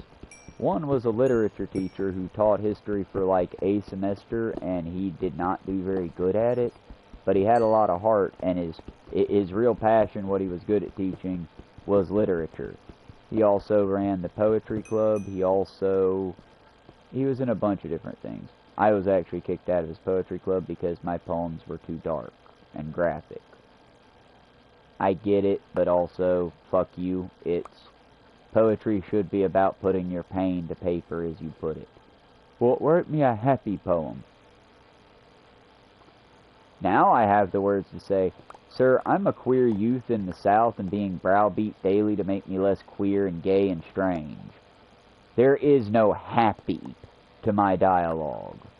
My happy is constantly escapism. My happy is getting the fuck out. My happy is getting as far away from the South as I possibly can. Or, as I've decided to now, since I can't escape this hellhole, to beat the South back to being good. Like it never has been yet. Hey, if you make it to where I can't fucking leave, fine, I'll make my fucking identities your problem then. Maybe you'll let me leave. I'm sorry, it's a 90s kid thing. It's the I know the most annoying noise in the world. Do you want to hear it? Oh God, please no. Weird throaty noise of Dumb and Dumber. I don't know how to put it, y'all. I want the world to change for the better, but if I can't, the very best I can do is make sure racists and bigots are as uncomfortable as I have to be on the daily. Digressing. The other teacher, either Mr. Moore or Mr. Morris, I want to say Mr. Moore, he was the basketball coach, who got into teaching not for a love of teaching, but as he said, he loved money. And you can find money as a teacher if you know how to play the system. And kids, I'm here to teach you how to play that system while teaching you the great, great history of our great, great nation. He was big on talking like someone from vaudeville at times. But no, he basically he was a bit of a racist, and he didn't realize that. He also took advantage of the system a lot for somebody who called black folks parasitic for, you know, getting food stamps. But at the same time, he's a teacher who had a contractor install a basketball court in his private home because he also taught basketball, and he got a tax write-off on the entire basketball court because he coached high school basketball, and he needed a court to teach the kids when he couldn't have access to the gym at the school. So he filled out the paperwork, he was persistent, he was consistent, and the city caved, and he got around a $900, well, he said around $900 in 2002 money, well, about around $9,000 in 2002 money, so, and it was a hardwood, polished, well done, it was a professional sized and level basketball court that was indoors, that was an add-on to his house. And yeah, he had to pay more in taxes, but once again, when you're able to also make money on the side being a private basketball tutor and coach, his big thing was, oh, you just aren't capitalisming hard enough. And I get that, but not when you... how do I put this? Because this is where I constantly butt heads with him. When you build a predatory system, the only reason that Mr. Morris, the vaudevillian performer, could get in there was because he had the wealthy white individual upbringing that having 2 doctorate parents in a wealthy upper southern town gives you. That's the only reason. There was nothing special about him outside of where he was and where he was born. And that isn't a special trait. You just, again, it's like, as Robert Sapolsky put it on the brain thing. Imagine, if you would, we all sign up to do this marathon race. But, as it is a race, and you have hundreds of thousands of competitors, some of you are at the front of the line. Not because you're faster, not because you're better, just because you got there at a different time. You arrived at a different time, by no choice or planning of your own. But because you got there and you got to sign up first, you get to run first. And as the first runners, at first, it doesn't really matter. And if it's just a short 100-meter dash, it doesn't really matter at all. Your placement matters less compared to how fast you can pick up speed. But when you look at a marathon race, well, now when you start at the back of the pack, so far back, when everyone else gets to the watering stations, they get fresh, clean, cool water. Meanwhile, when you get there, all the water's already gone, and you get the dregs of the water. When running the course, several of them have demarcated trails well marked with flags and people cheering them on and people taking photos. And then because your stomach's cramping from the water and you're having to run twice as hard because you've got twice as much distance to make up, well, now people are getting in the way because they've assumed all the racers have already gone by. And now you're held up by the people that are also in that train. Meanwhile, while you're also held up by the people that are also in that train, you're still trying to race with all the others, but they've been given all these little advantages that they don't even notice, but add up. That's why I get so frustrated whenever any of, and I do mean any of my coworkers are, well, I didn't have advantages, I grew up hard, You telling me you had no advantage tells me just how entitled you are, especially as a white individual. Now, if you tell me you had no advantage as a black individual, well, it depends on what area. You might have had no advantage. Because let's be clear, we blame people for the situations that we put them in. But let me be more clear with that. Oh, those inner city kids, they're so aggressive and they're so upset. You can't even get them to run a little help. Oh, hello, Purple Vortex Gaming. How are you doing? Mess? Oh, Nuke. Hello. Welcome, welcome. I should try to explain. I am a fry cook by trade. I study a lot of, well, I gave up reading a lot of fictional books in, like, a little after high school. Not because I don't love fiction. I enjoyed the works of Stephen King. I enjoy various little fictional books. I am human. but I read a whole lot of Robert Sapolsky, Galbraith. I read a lot of scientific journals, and, well, books, not really journals. But due to that fact, it's not that I have a big head. It's when I talk technical, that's where it's coming from. And I try to address problems that I see in our society just from a fry cook's perspective. I'm looking to watch some stale streams. You are one of the... oh, that works then. Like I said, if you're watching some older streams, you'll kind of get where I'm coming from. I always want to make sure that when I'm calling people idiots and I hate people, y'all understand I'm not talking about you individually or anything like that, because people, as an individual level, we can be great or we can be terrible. People as an overall people, we're kind of dumb. I would love to have you join, but sadly... Oh, I would love to have you join, but sadly, I don't have that feature on here. I don't have a realm because I can't pay for it. Hence, I'm a cook by trade. And I should go on. I'm a cook by trade who has 6 cats and 3 dogs. And until recently, had inherited a house that I was living in and upkeeping, but got into a feud with my uncle, and he basically legalese me into losing my house. So, I live with my friend. I have a negative $50 budget. And I'm not asking for money. If anyone has money, go fund the Trevor Project, NPR, lots of things around you need money. Not me. I'm okay. But that's why I don't have anyone on here with me yet. If I can build a hardcore world up enough, I'm eventually going to put it on Realms so that we can all play together. Because, well, for example, I have a sister out in Ohio somewhere that I would really love to play this with, and a couple nephews that I would love to play this with. But I don't have the cash, and Minecraft isn't exactly cool for the broke fellow.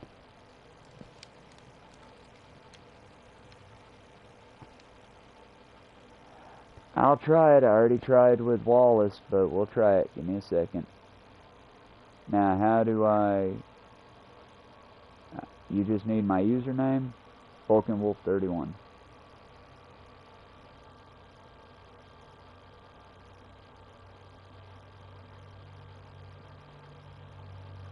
Because like I said, Mario and I tried this as well.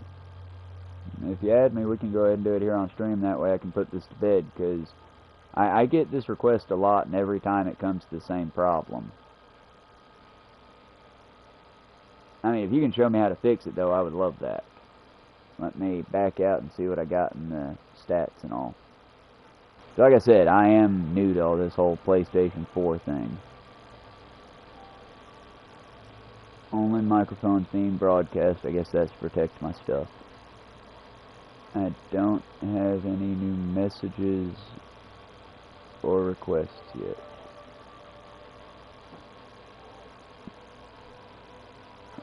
Hopefully it'll let me know when you get on. Hopefully it'll let me know when you get on. Like I said, I'm happy to have help on these realms, because personally I'm still adjusting to hardcore. I'd rather play on a different setting, but eventually I'm going to build it to where we have little houses for everybody, and I can actually have all 100 plus of y'all on here ideally. But that's just trying to, you know, I'm trying my best here is all. But anywho, while I wait, I'm going to double check one more time.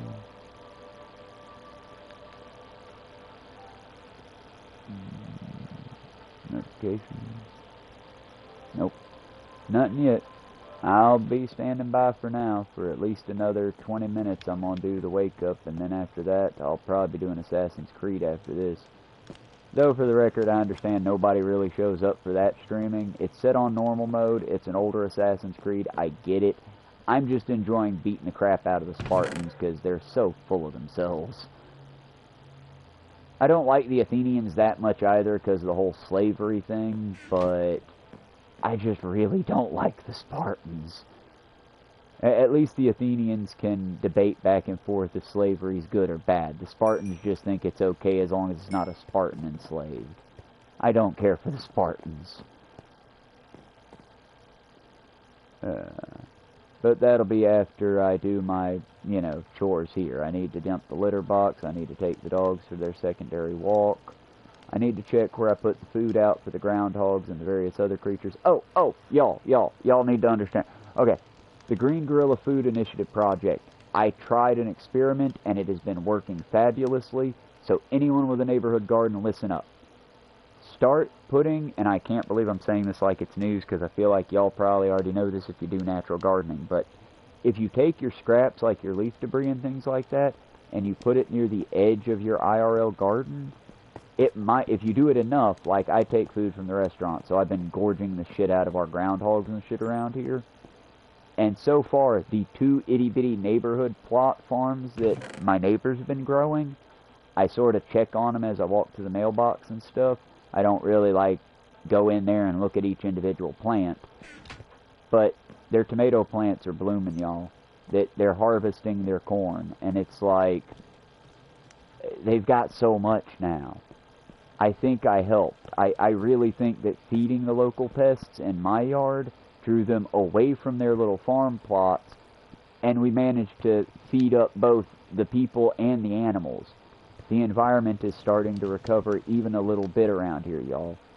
Just a little bit of good news I thought I'd share with you from the project, and it's going well so far. I'm still going to keep at it, and my arms are getting all big and hunky from carrying the slop bucket the 4 miles home and back. That experiment is also going really well. I've started just, when I walk into town with the slop bucket... Okay, give me a second. That's not the button. There's the button. Okay, Vulcan Wolf, capital V, O-L-C-A-N, capital W-O-L-F, 31. I was 31 when I started playing on the consoles. Up until then, all I had was the old PlayStation 2. But yeah. My cousin named me after a Metal Gear Solid character I think is a joke. Because when I get frustrated, I also say random Japanese words. Or when I'm weightlifting, but it was fun to do the Kuwabara. So he named me after the villain from Metal Gear Solid 3 when he created my account. Most of the things I've done has been through the help of folks. Just one more time in case it's not popping on screen. Vulcan Wolf I have no idea if it's on Bedrock or not. How would I see that? It's on the PlayStation 4. Would it be in settings?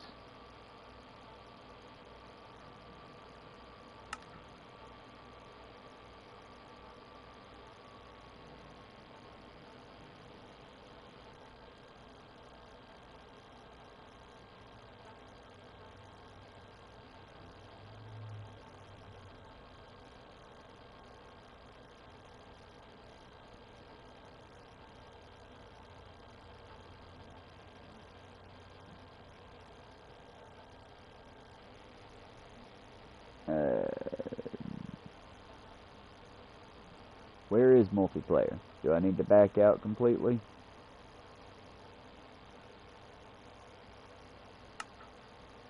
No. Oh, there it is. I see it. Okay, now how do I flip that? Do I have to do that when I create the world?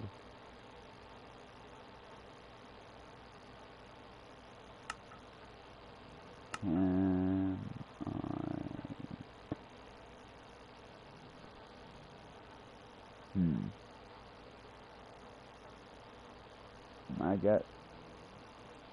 Okay. In that case, the next time I do one of these streams here in a couple hours, I'll definitely add you in. And thank you for teaching me that. Yeah, sure, why not? Let me save and quit. We can create a new world in hardcore.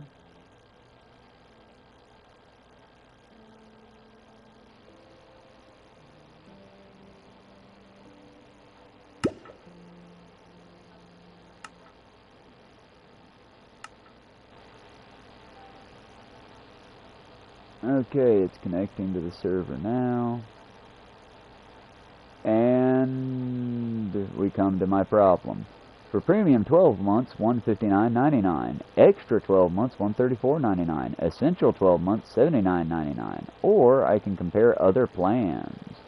Extra 1 month, premium 1 month, 17. Extra 14, essential, 99. I was going to go for that as soon as I get $10.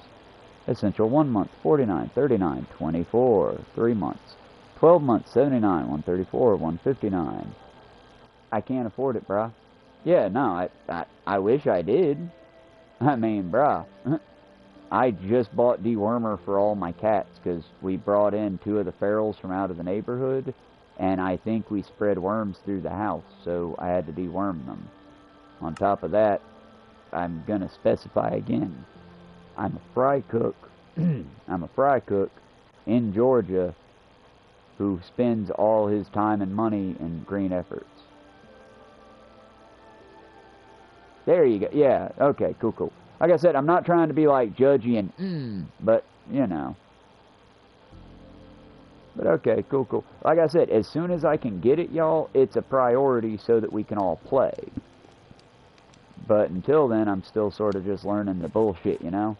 And like I said, I did not want to come off as beggy or bitchy about it, you know? It's just, now I know what to say. It's, I don't have the premium account. That's it. Sorry, dude. I understand that's what hurts my Minecraft channel, too, because a lot of the other Minecraft players can actually join with their communities. But we will keep that, well, we'll start a new world once I get it. But yeah, it's, I wish I had fun money for this, but hell, if I had fun money right now, I'd be getting coffee again. Man, I miss caffeine.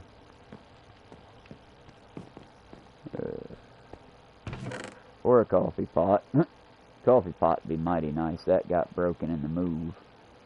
When I want coffee, before. Oh. Hell yeah, I'd love having you in the sub. Like I said, I've got 106 of y'all last I checked, and I am trying to grow the community. Because my main goal is to get as many people out there planting plants IRL as I can. And I appreciate any support y'all give me, because like I said, I realize what I sound like in my head, and I'm constantly trying to not sound like a condescending asshole IRL. And I feel like I sound like a condescending asshole a lot. Turn that... What now?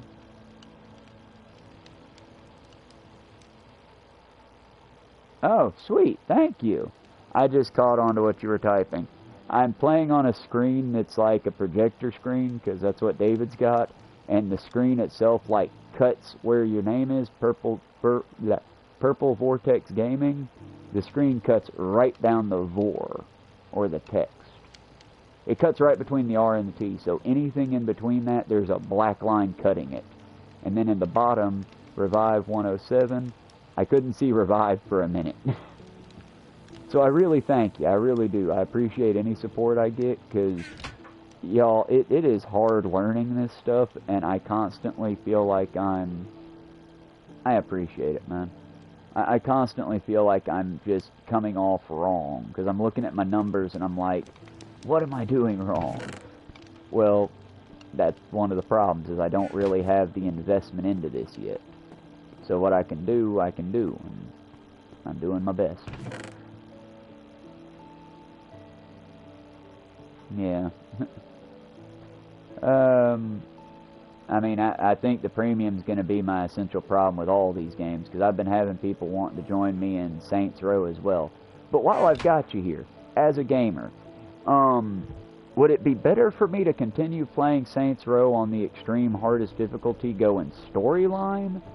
Or should I really just focus on more the real quick, snappy Doc Ketchum's Murder Circus, where you've got 4 characters, it's drop-in Battle Royale style, and you get to watch me kill gangbangers and shit. Do you think people would be more into, like, the game or the killing? Because I'm cool with either one, it's just, I'd rather play the game personally, but I'm watching my numbers on that do, like, up and downs of 1s and 2s.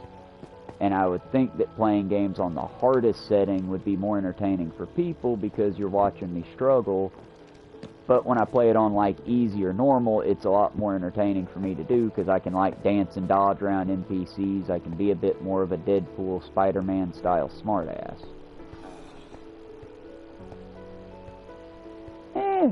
Honestly, I'm kind of a masochist when it comes to people engaging, and I'll even put up people making fun of me sort of thing to an extent, as long as we can keep it on the up and up and be cool about it, you know? I've been doing the sports, just not good at them. Outside of that, just, I want to entertain people. I genuinely just want people to be entertained by what I do. I mean, it's why I'm playing this on hardcore when I prefer playing it on normal for about 30 days, then bumping it up to hard after that.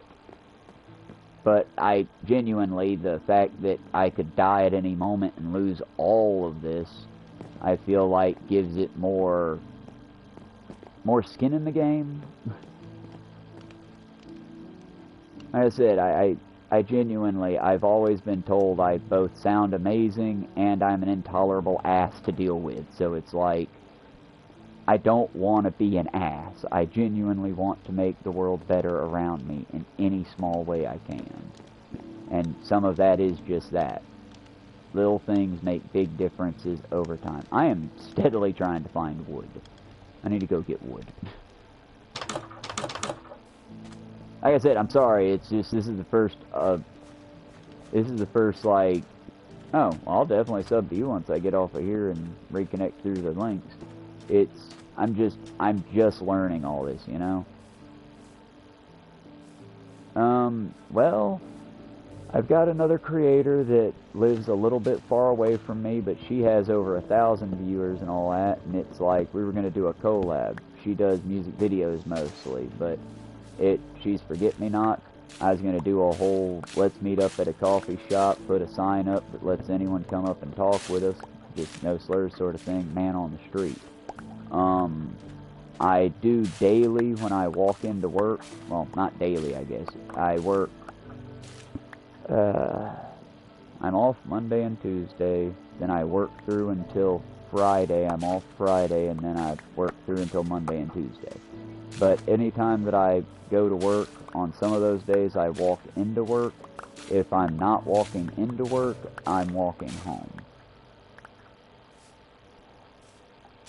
I don't want to guess because I feel like you're probably a kid and you're teaching me cool lessons, and I appreciate that, but I also feel bad when kids have to teach me things. I'm gonna say 15, 16, maybe older. Because, I mean, we haven't had, like, probing conversations where I could guess your age. But most of the people on here, when they say that, they're either, wow, you're old for a gamer, or wow, I'm talking to a kid.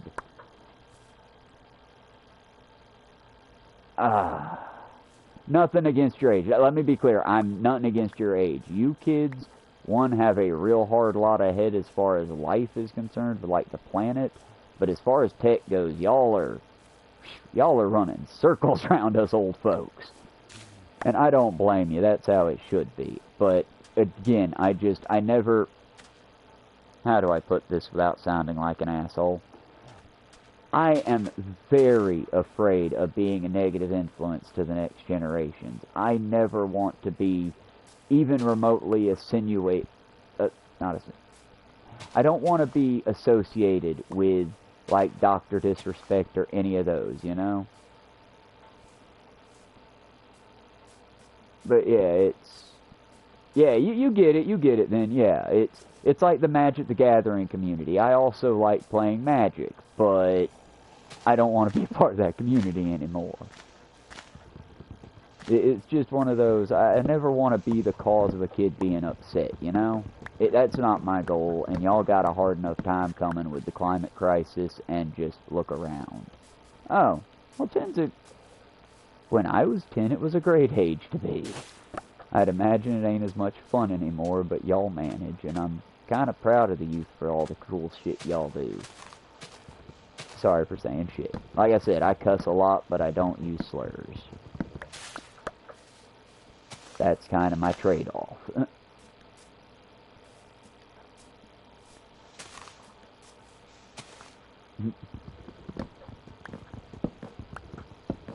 But I have noticed my viewership is mostly like middle-aged to older people, and I'm cool with that too, because like I said, my biggest thing is just, if I influence you, I want to be something that y'all build off of, not doing it because I did it.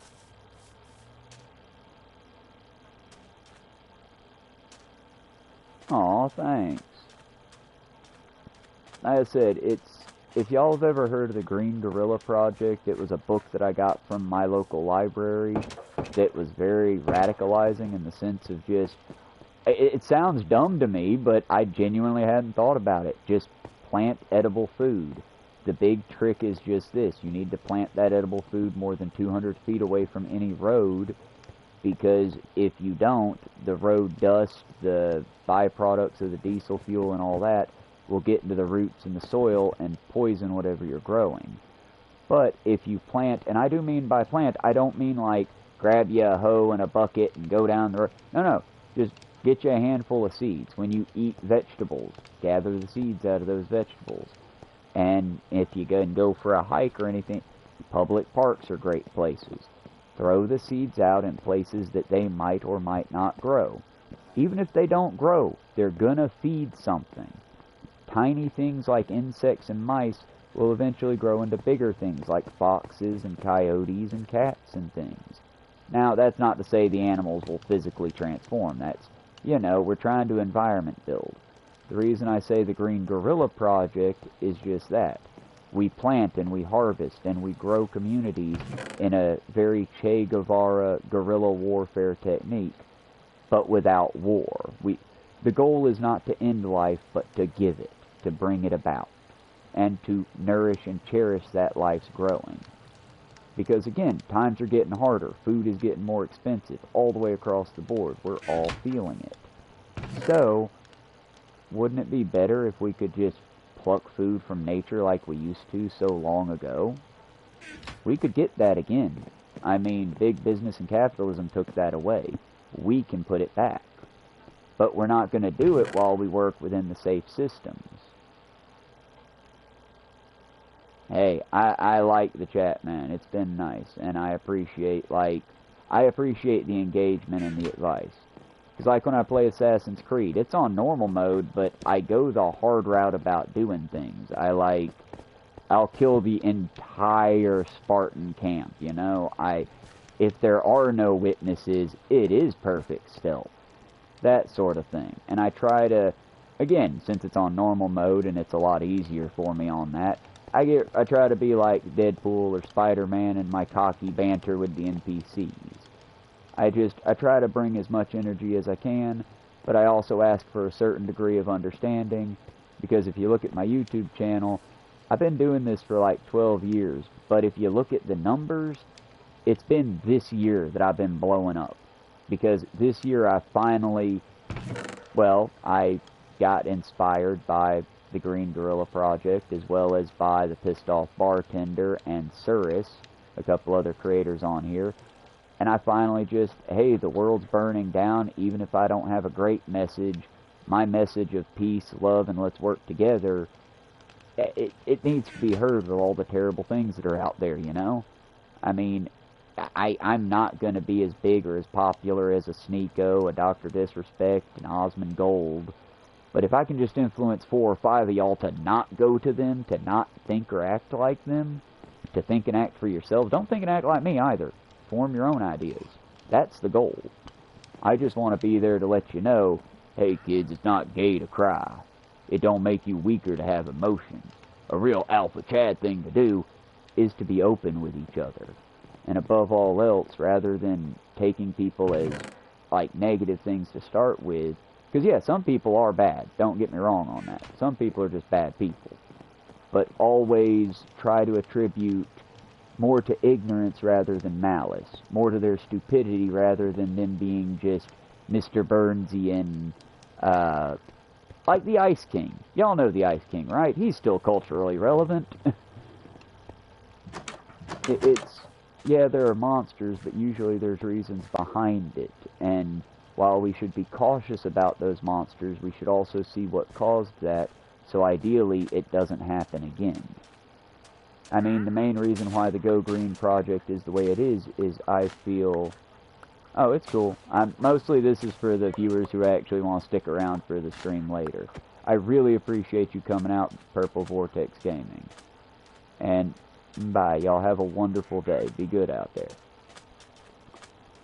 But continuing on the rambling about the whole project, for anyone who's still listening for it, it's... Y'all, the reason that I say to grow wild food is because I feel that a lot of the inner city, and I probably am using outdated terms there, but I feel like a lot of the inner city stuff, it comes from people being hungry and desperate and upset because they're hungry and desperate. I mean, y'all, I can't tell you the amount of times I've nearly gone off on coworkers just because after my 4-mile hike in, picking up the litter off the side of the road, Alan says some stupid shit like, "Damn, I'm tired." Well, bud, what are you doing outside of working and drinking? I mean, you're tired, and I get it, but you're tired for all the wrong reasons. And that's wrong of me, y'all. For the record, that's a judgy bitch-ass thing to say to him. I don't need to be a judgy bitch-ass person to him. He is working, and he is fucking tired. And he's got every right to be. Just because I'm doing extra don't mean that I get to judge others who aren't.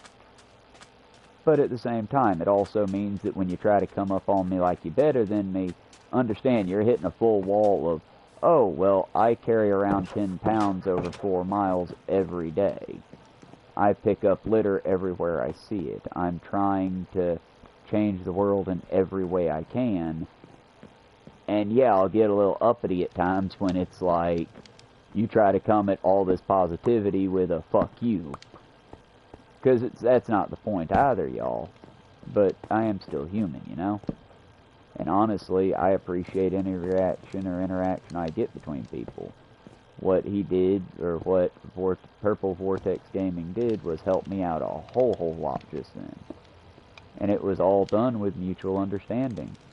It was done because two individuals came together and made something cool. Even if we didn't succeed, we did not succeed. Nobody got to play with nobody. But now, for my future reference, because I'm kind of dumb at this, I now know, hey, when I create a world, flip that multiplayer on and get me a subscription as soon as I can. We gotta work together. And we all gotta work together real hard because the clock is in fact running out on us. As a species, I should point out. I mean, y'all, let's be clear, I always joked around that America's no better than Germany, but, well, no better than Germany in the World War II. But, y'all, I never expected to actually see World War II 2.0, you know? Or World War III, as they're talking about. Now, let me give you just the teeniest, tiniest bit of hope there. I don't think there's ever going to be a World War III. If America is dumb enough, and I will say dumb enough, to try to pick a fight with everywhere else in the world, we're going to lose, y'all. We're going to go down like Germany went down. We're going to go down hard. And we'll deserve it. We will. If we go that route, we will 100% deserve it, because at that point, if America goes to try to start World War III, I mean, I also listen to a lot of different people. One of them studies cults. And this person who studies cults, this nice lady, give me a second, because if I'm going to shout out people, I might as well do it proper. While we're taking that second, because dead air is horrible, did I grab the cobblestone? I did not. Grab some cobblestone, pull this down as we basically use the line as much as we can for now. I bet she has a video up in here somewhere, because she posts a lot. But yeah, y'all, to give you an example of who I am, just headlines of my subscriptions, it's Wednesday's Fun Half, 25/07/16, Trump in Crisis, The Majority Report, Ciros TV, The Line, Sunday Show After Dark, The Speech Professor, Fishapods by Aaron Ra, The Majority Report, Rebecca Rogers, Sirius, Violet, RT60, The Majority Report, Dark Brandon, The Line, Am I getting on your nerves yet? I'm scrolling looking for one creator in particular, but this is just my subs page. Jovan Bradley, Talk Heathen. Ooh, I love this motherfucker. Darnte Lamar. He's doing what I'm doing, but he's doing it a lot better. Owen's Fireside Chat. I love Owen, but he's a little boring and dry to listen to. Jordan Fringe, for fun.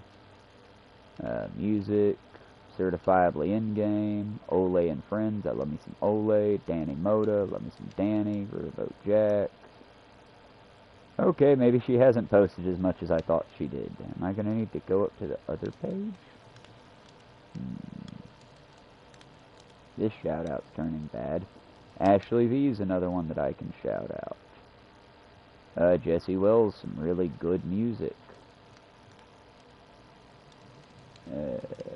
PBS Terra's a really good one. Leisha Miller's a lawyer that can teach you things. Dace Say is pretty good at, like, teaching other stuff. More, like, I don't know, personal, interconnected stuff.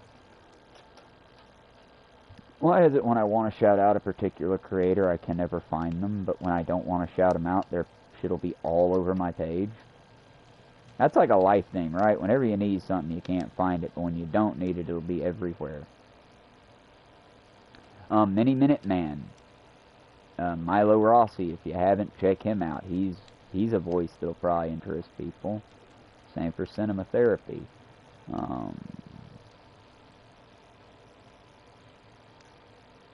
Some of the things I look at, I just wouldn't shout out because they do a whole lot of... Well, for example, Mr. Ballin, I don't dislike him. He's in the game. I appreciate him.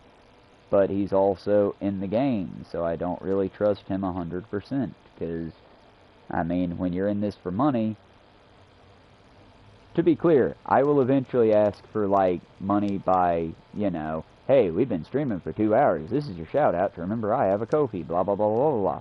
But I'm not going to be like, hey, let's play Raid, Shadow Legends, or any of that bullcrap. I'm going to be very much, even on the channel, I'm going to figure out how to both keep my subs, or the paid subscribers, I'm going to try to get them in actual credits, because y'all do provide this stuff. I'm also going to try to... Oh, Billion's another good one. But why can't I find her? I know I subscribed to her. She's an Army commander, well, former Army commander, and she talks about cult stuff. I want to reference her properly because her video is what got me to feeling a little better. But her video was, why aren't the Marines refusing Trump's orders? Why aren't the Marines refusing? They are.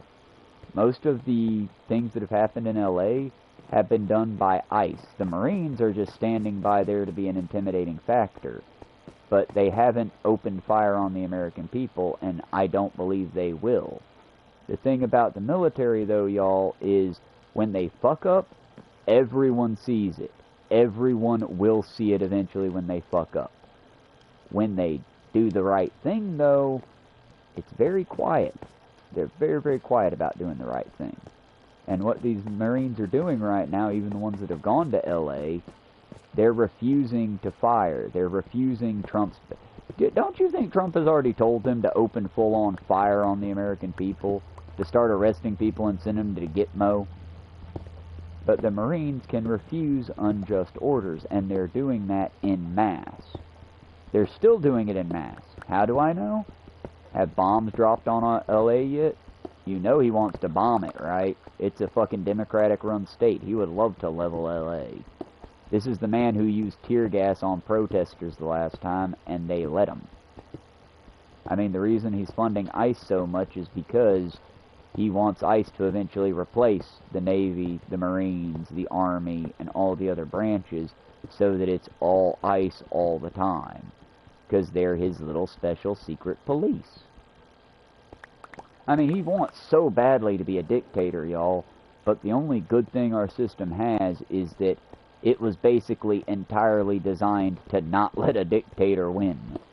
And let's be clear, with the very weak Democratic response and the very fervent Republican response to all of these things, yeah, y'all, our system should be given a certain degree of props just in the fact that it didn't fall. overnight. The fact that it's taken it so long to get torn down to this level is kind of a good thing, kind of a bad thing. And that's why I'm begging y'all, help out with the Green Guerrilla Project, or name it something else where you're doing it at. The beauty of a guerrilla movement, y'all. I want Rat Patrol 1. I want fucking the axolotls with attitude. I want the people to take this and make it your own. Because, not to get too sentimental, not to get too V for Vendetta on y'all, but it's like, y'all, at any point, me singing Death, Death to the IDF on the roadside, or saying Free, Free Palestine, if ICE comes around, I'm gonna get got, y'all. They're gonna get me. I mean, I've already spoken on here several times that I do have a mental disorder, a diagnosable mental disorder. According to our current head of the CDC, as well as our current head of human health, I should be locked up and put into a camp until I can get properly mentally motivated. That was by Kennedy, y'all. By Kennedy Jr., whatever the fuck the jackass speaking spell said. Now that the kids are gone, I'm going to get a little more radical in my voice.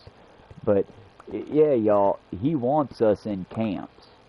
If you're on a mood-stabilizing medication, he wants to put you in a camp until you're no longer on that mood-stabilizing medication. Now, for the record, do I want Republicans to have to pay their fair share? Absolutely. Do I want to go and beat Republicans until they absolutely refuse to say any slurs ever again? No. Because if we get there through physical violence, I'm not helping you, I'm not teaching you, you're not changing who you are, you're just changing because you don't want me to hit you with this stick again. That doesn't fix anything, yeah? Because you're only being good until the stick is gone. Whereas, if I sit you down and I explain to you why slurs are bad, because they demean and put people in boxes, and those aren't accurate boxes. I mean, how many neurodivergent people did not get to have a good life because, oh, but they're just neurodivergent. Oh, they're just an R slur. Well, here's the thing, y'all. We're all a little bit nervous. I think that's due to our lead poisoning that has been vape pens and, well, a variety of things that we probably shouldn't have had access to, but we all had access to because capitalism's bad. Can we just all say that and fully agree that capitalism is not a good system for people? It's a great system for corporations and, like, groups, but it's a terrible system for individuals. Because, again, y'all, oh, I don't know who says it, and it's not my phrasing. Don't give me credit for this one. Google it. But a truth can, I want to get it right. A lie will fly around the world 4 times before the truth gets out of bed and puts its shoes on. The truth is slow, y'all. The truth is hard-pressed because the truth is just that. It's constantly working to self-correct, self-check. And many of the things I have told you this morning are probably wrong or misconstrued, or I'm not getting it 100%. Because I do these streams every single day, and that's not an excuse. For the record, anyone in comments in the future, if I am wrong, drop a comment, drop a reference. I will go, I promise, I will go and check that reference as long as it's not like 100 of y'all brigading me. Oh, hello. I will go and check that reference, and I will correct myself. Much like I have said, I said mean things about the Marines, y'all. And I am apologizing formally on this stream. What I said the last couple weeks about the Marines being cowardly bitches and not living up to their oath, y'all, I am sorry, I was wrong. I don't think they should be pepper spraying or helping ICE do their shit. They shouldn't be pepper spraying with ICE and helping ICE do their horrible, unspeakable shit. But y'all, to be clear, the fact that they're still refusing Trump's bullshit military order, that deserves praising. That deserves a pat on the back. That deserves a good job, soldier. Because do you have any idea how much pressure they're under to just fold and do what Trump says? How much easier for a short time their lives would be if they did? But I will also remind you, much like Ben Brainard said, and I'll say it as he did, I never served. They don't like schizotypal people or ADHD people in their units. I get that. But, as Ben Brainard said, y'all, he made the same oath the Marines did. He knows that they can legally choose to not follow a order that is not legal, or a dishonorable order. And I think that the Marines are doing great at not following those horrible orders, but he says it in the best way I can imagine. Because here's the other thing, y'all. I worked not as a military man, but as a merchant marine under the status of towboater or deckhand.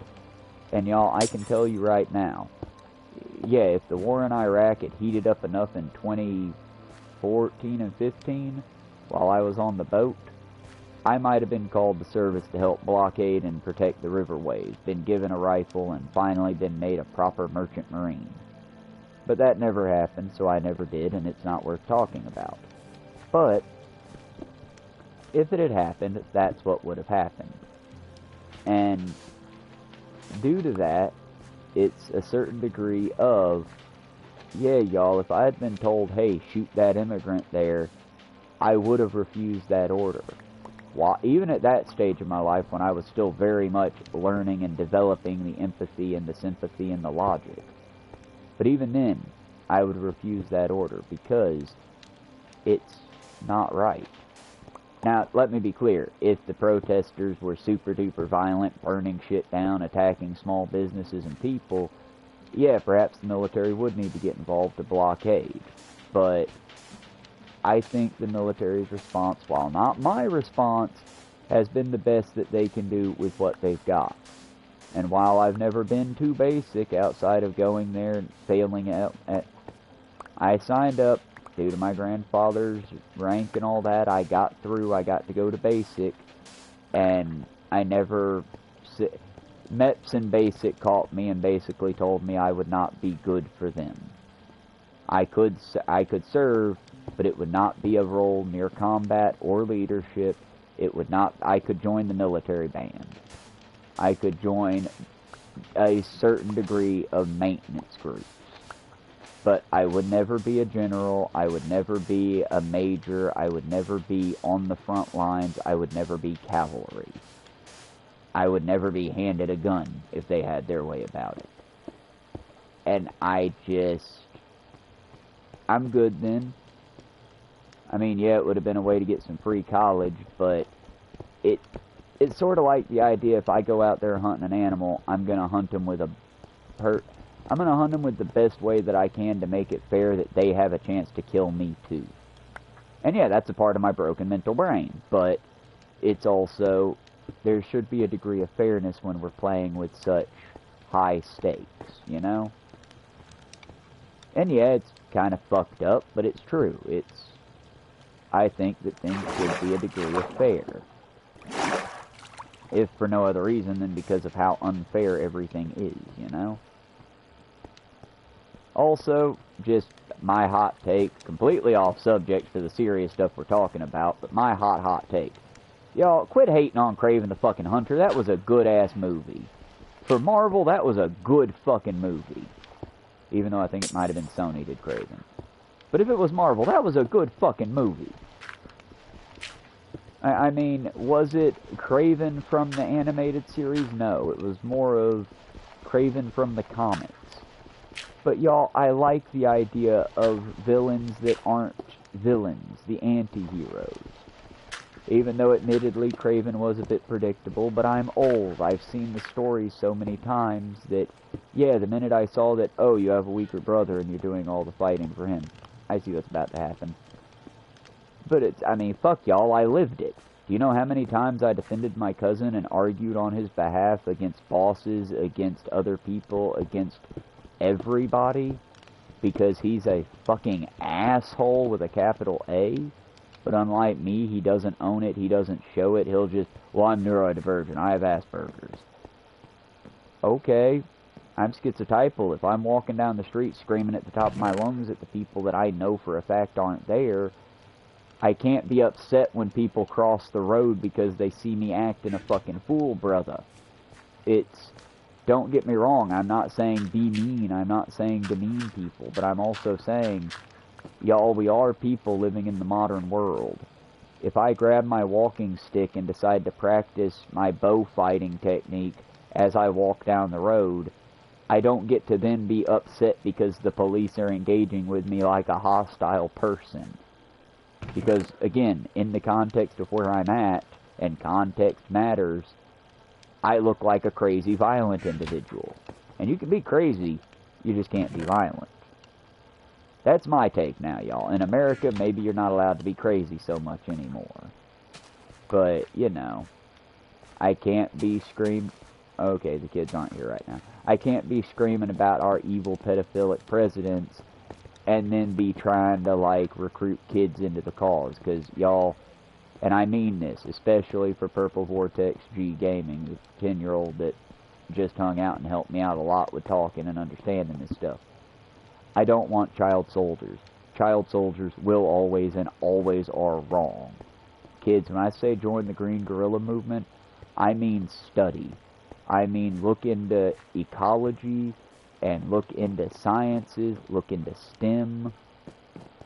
STEM being something that I've forgotten the abbreviation to. Damn you, ADHD. But science, technology, ecology, and mechanics, right? Engineering and mechanics. Science, technology, engineering, mechanics. Get into what we have, y'all, because the future is only going to be yours if you can pry it from the cold, dead hands of the capitalists. And it's been a joke forever, though, y'all. I mean, let's be clear. The current United States president is not a 37-year-old. He's not a 40-year-old. He's not even a 60-year-old. He's not Gen X. He's not Gen Y. Or he's not Gen X.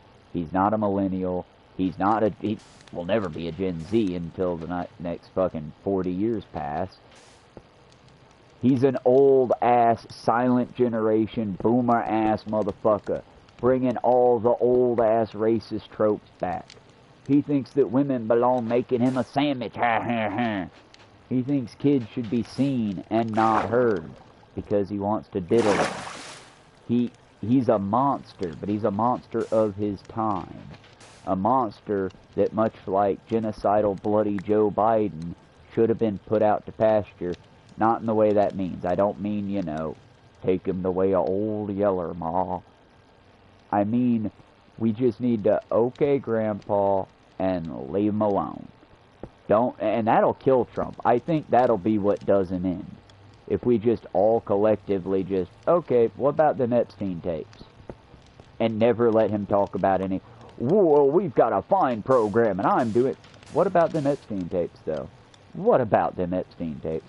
Hey, I heard you're in a beef with a slightly Rubenesque lesbian woman.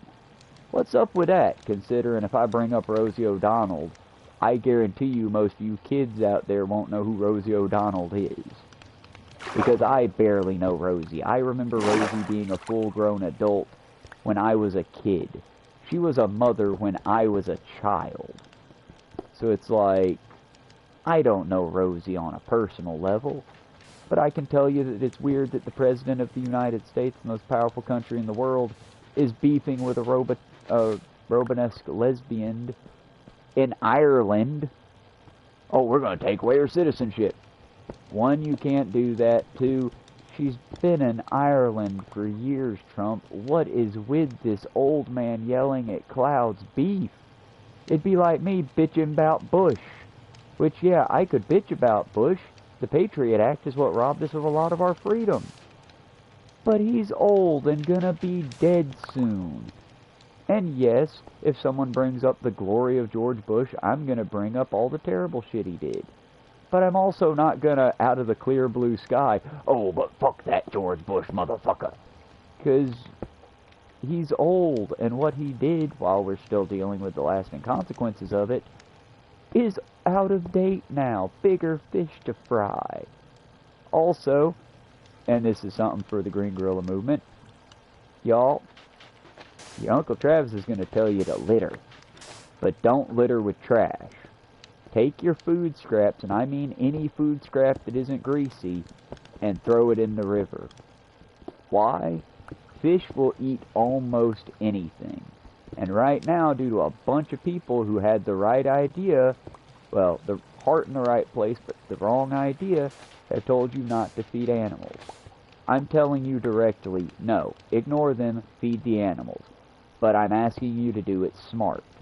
If you're going to feed the animals, don't put a bin out with their food in it. Just put the food out where they can get it. Open air style.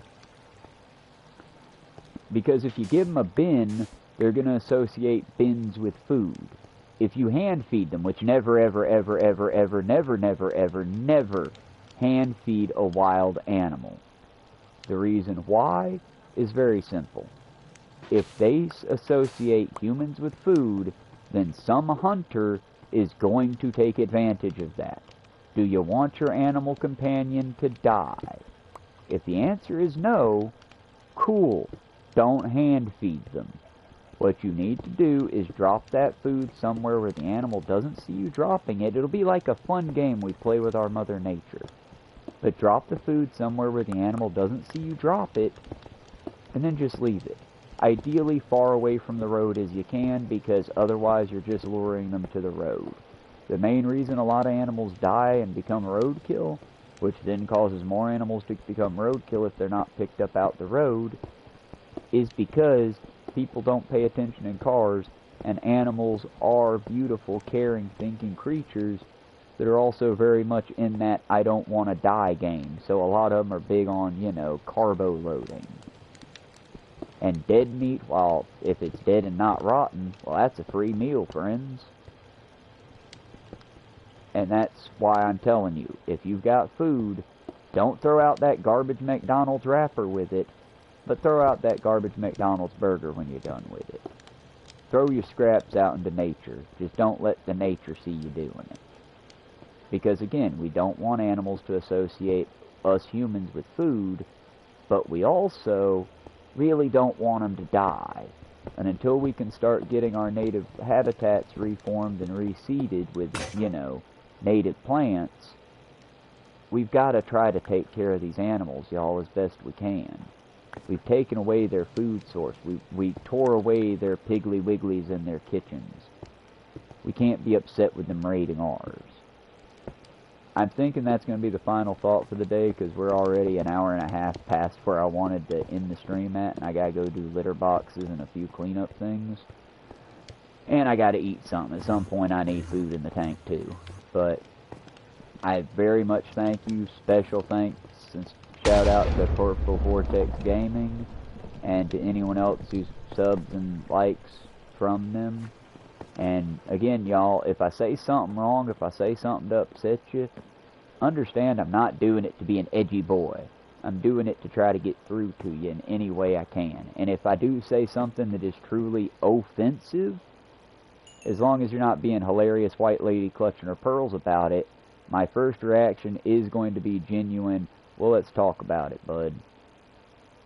But also understand, much like the person who showed up in chat like twice on my live streams and never again and unsubbed from me, if you come up in my chat talking some crazy shit like I'm a fucking 30-year-old with a 15-year-old girlfriend, son, understand I'm gonna roast your ass. I'm gonna roast your ass for being a pedo. But outside of that, because again, y'all, age gaps matter in certain things. But that being said, it's more about power dynamics than, like, age itself, And above all else, y'all, just be good. If you think you're being an asshole, you might be being an asshole. Check yourself before you wreck yourself. Above all else, y'all, it's a human world out there. Let's make it a little more human. Let's take care of the gifts we've been given. And by that I don't mean by some caretaker god. By that I mean by our ancestors, as flawed as they were. And, I mean, y'all, choose to be nice when you could be mean. Be rebelliously nice. And, just like I said, plant something today. Plant anything, anywhere you can. feed a wild animal today without them noticing you. Remember, we're playing games with our Mother Nature there. We're playing a fun game of hide the food. By that, it's like, for example, when I get off work, I'll take my slop bucket and I dump a chunk of it, anything non-greasy, directly into the creeks and waterways around me, so to distribute to the most vibrant ecosystem we currently have. But for the bread products, for the biscuits, for the greasy products, I'll distribute them roughly 10 to 20 feet away from the roadside, or if I'm particularly tired, as far as I can yeet it from the roadside. But y'all can see that on my streams that I do daily. When I walk in, now that I've got a pickle bucket to do it with, I pick up garbage. As much garbage as I can. I leave behind anything paper-wise that's biodegradable, but if it's plastic, I pick it up. If it's metallic, aluminum, I pick it up. If it's batteries, I most certainly pick that up and dispose of it properly, because our landfills are poisonous because of our batteries, y'all. Also biological waste. But it's like, we gotta take care of our mother, y'all. The previous generations have very much neglected her out of ignorance. We can no longer claim that same degree of ignorance. For that, we must do better. It's not a matter of choice, it's a matter of, well, do you want to live or not? Because if you want to live and continue maintaining life, well, then we got to change a few things in the way we treat our mother. If you don't want to live, well, son, why the fuck are you even here right now? What are you even doing? That's as far as I'm taking that. Remember, y'all, I am still an elder millennial. I was part of camp. Can't say that on YouTube anymore. I did watch Bam Margera and Jackass. I am also a product of my toxic culture raising, but I try to take that knowledge and grow in positive ways, for I'm going to make this into a 3-hour stream if I'm not careful. But I do try to take and change that into as positive an aspect as I can have. Because let's be clear, y'all, Jackass was not exactly fine motivational viewing, but Bam Margera did start a tiny community out of it.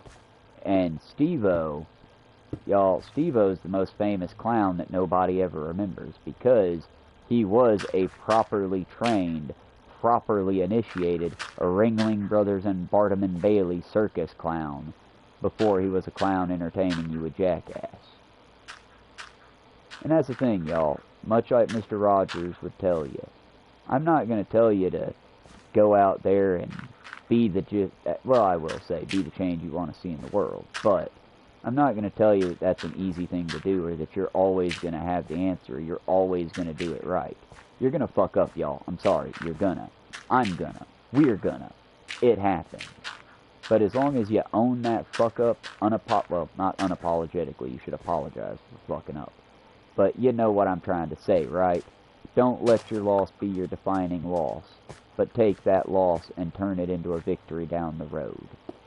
I have lost so many people in my life, both real talk, lost them, they're dead, they're gone, I'm never going to see them again, and lost them due to time and difference, aka my best friend who used to live in Woodstock. I don't know where he lives now because we haven't talked in over 6 months. But if my brother calls me today and's like, hey Travis, can I crash at your place? I'll be like, let me check with my roommate, and fuck yeah, you can sleep on the love seat across from me. There will be no hesitation. If I can help my brother, I will help my brother. If I cannot, I will quickly and immediately tell you, hey man, I want to help, but I can't. What else can I do? Let's find a solution to this. Because y'all, nobody has all the answers all the time. But if we taxed the rich, we could have a much better time right now. The rich are trying to kill your communities in order to build up their conglomerates. Don't let them. Fight it, my brothers and sisters. Fight it. Non-violently, but fight it. Be good, y'all. I gotta jump, otherwise I ain't gonna get those litter boxes done and I'll be neglecting my cats. And I love talking, and I love talking to y'all, so I need to go now while I'm thinking about it. Show up for the next stream. I'm setting up a video to watch while I do the cleaning, and I'll be back in a couple hours to stream again. We will be going to the beautiful sunny town of Odyssey. and y'all can watch me take it to them Spartans. Show them who the superior peoples is. That's nobody. And then we'll be back for this a little bit later. Like I said, if somebody, not one of you kids, because you kids need to be saving every penny you can, but if somebody adult-wise wanted to sponsor the program, throw $10, I don't know how much Ko-ffee takes out, throw $12 my way, $13 my way, I'll show you the Ko-ffee page as soon as I get my laptop to where I can share screen and screen with y'all, and I'll show you what I'm using the money for. First $13 can go to a premium subscription so I can get more people on here, and I can show you in this wonderful digital only effort is time effort world what we can really do together. And hopefully maybe some of this fun fantasy can rub off and get y'all to build communities where you're at with each other. Also, y'all, if you see me on the street, come talk to me. I look goofy. I intentionally make a spectacle of myself so more people can come talk. Now, if you see me talking directly into the phone, understand I'm live, and my first reaction is, oh, why are you trying to fuck up my stream? But as soon as I see you a real one and you one of the people in my group, yeah, welcome, let's talk, let's chat it out. Even if you're like, oh, I'm super pro-military, I'm hyper-Zionist, well, I don't agree with that, let's talk about it. I'm not gonna, oh, well, let's fight, I'm gonna crack your head open. No, that's stupid. Violence is a stupid response to things, y'all. Sorry. I haven't had anything to drink yet. I need to hydrate.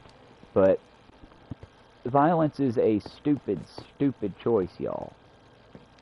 But let's be clear. If somebody comes at you IRL trying to hurt you, give them a 3-foot bubble around you. Once they enter that 3-foot bubble with aggression, open palm shove them away. If they engage faster or more than that, then engage beyond that. But violence should be your last answer, not your go-to.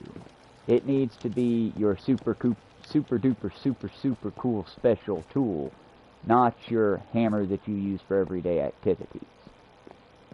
I want you to use your brain. I'm tapping the side of my head like y'all can see me. I want you to use your brain, your logic, your thinking parts. That, my friends, that needs to be your battle weapon. That needs to be the thing you carry forward with you.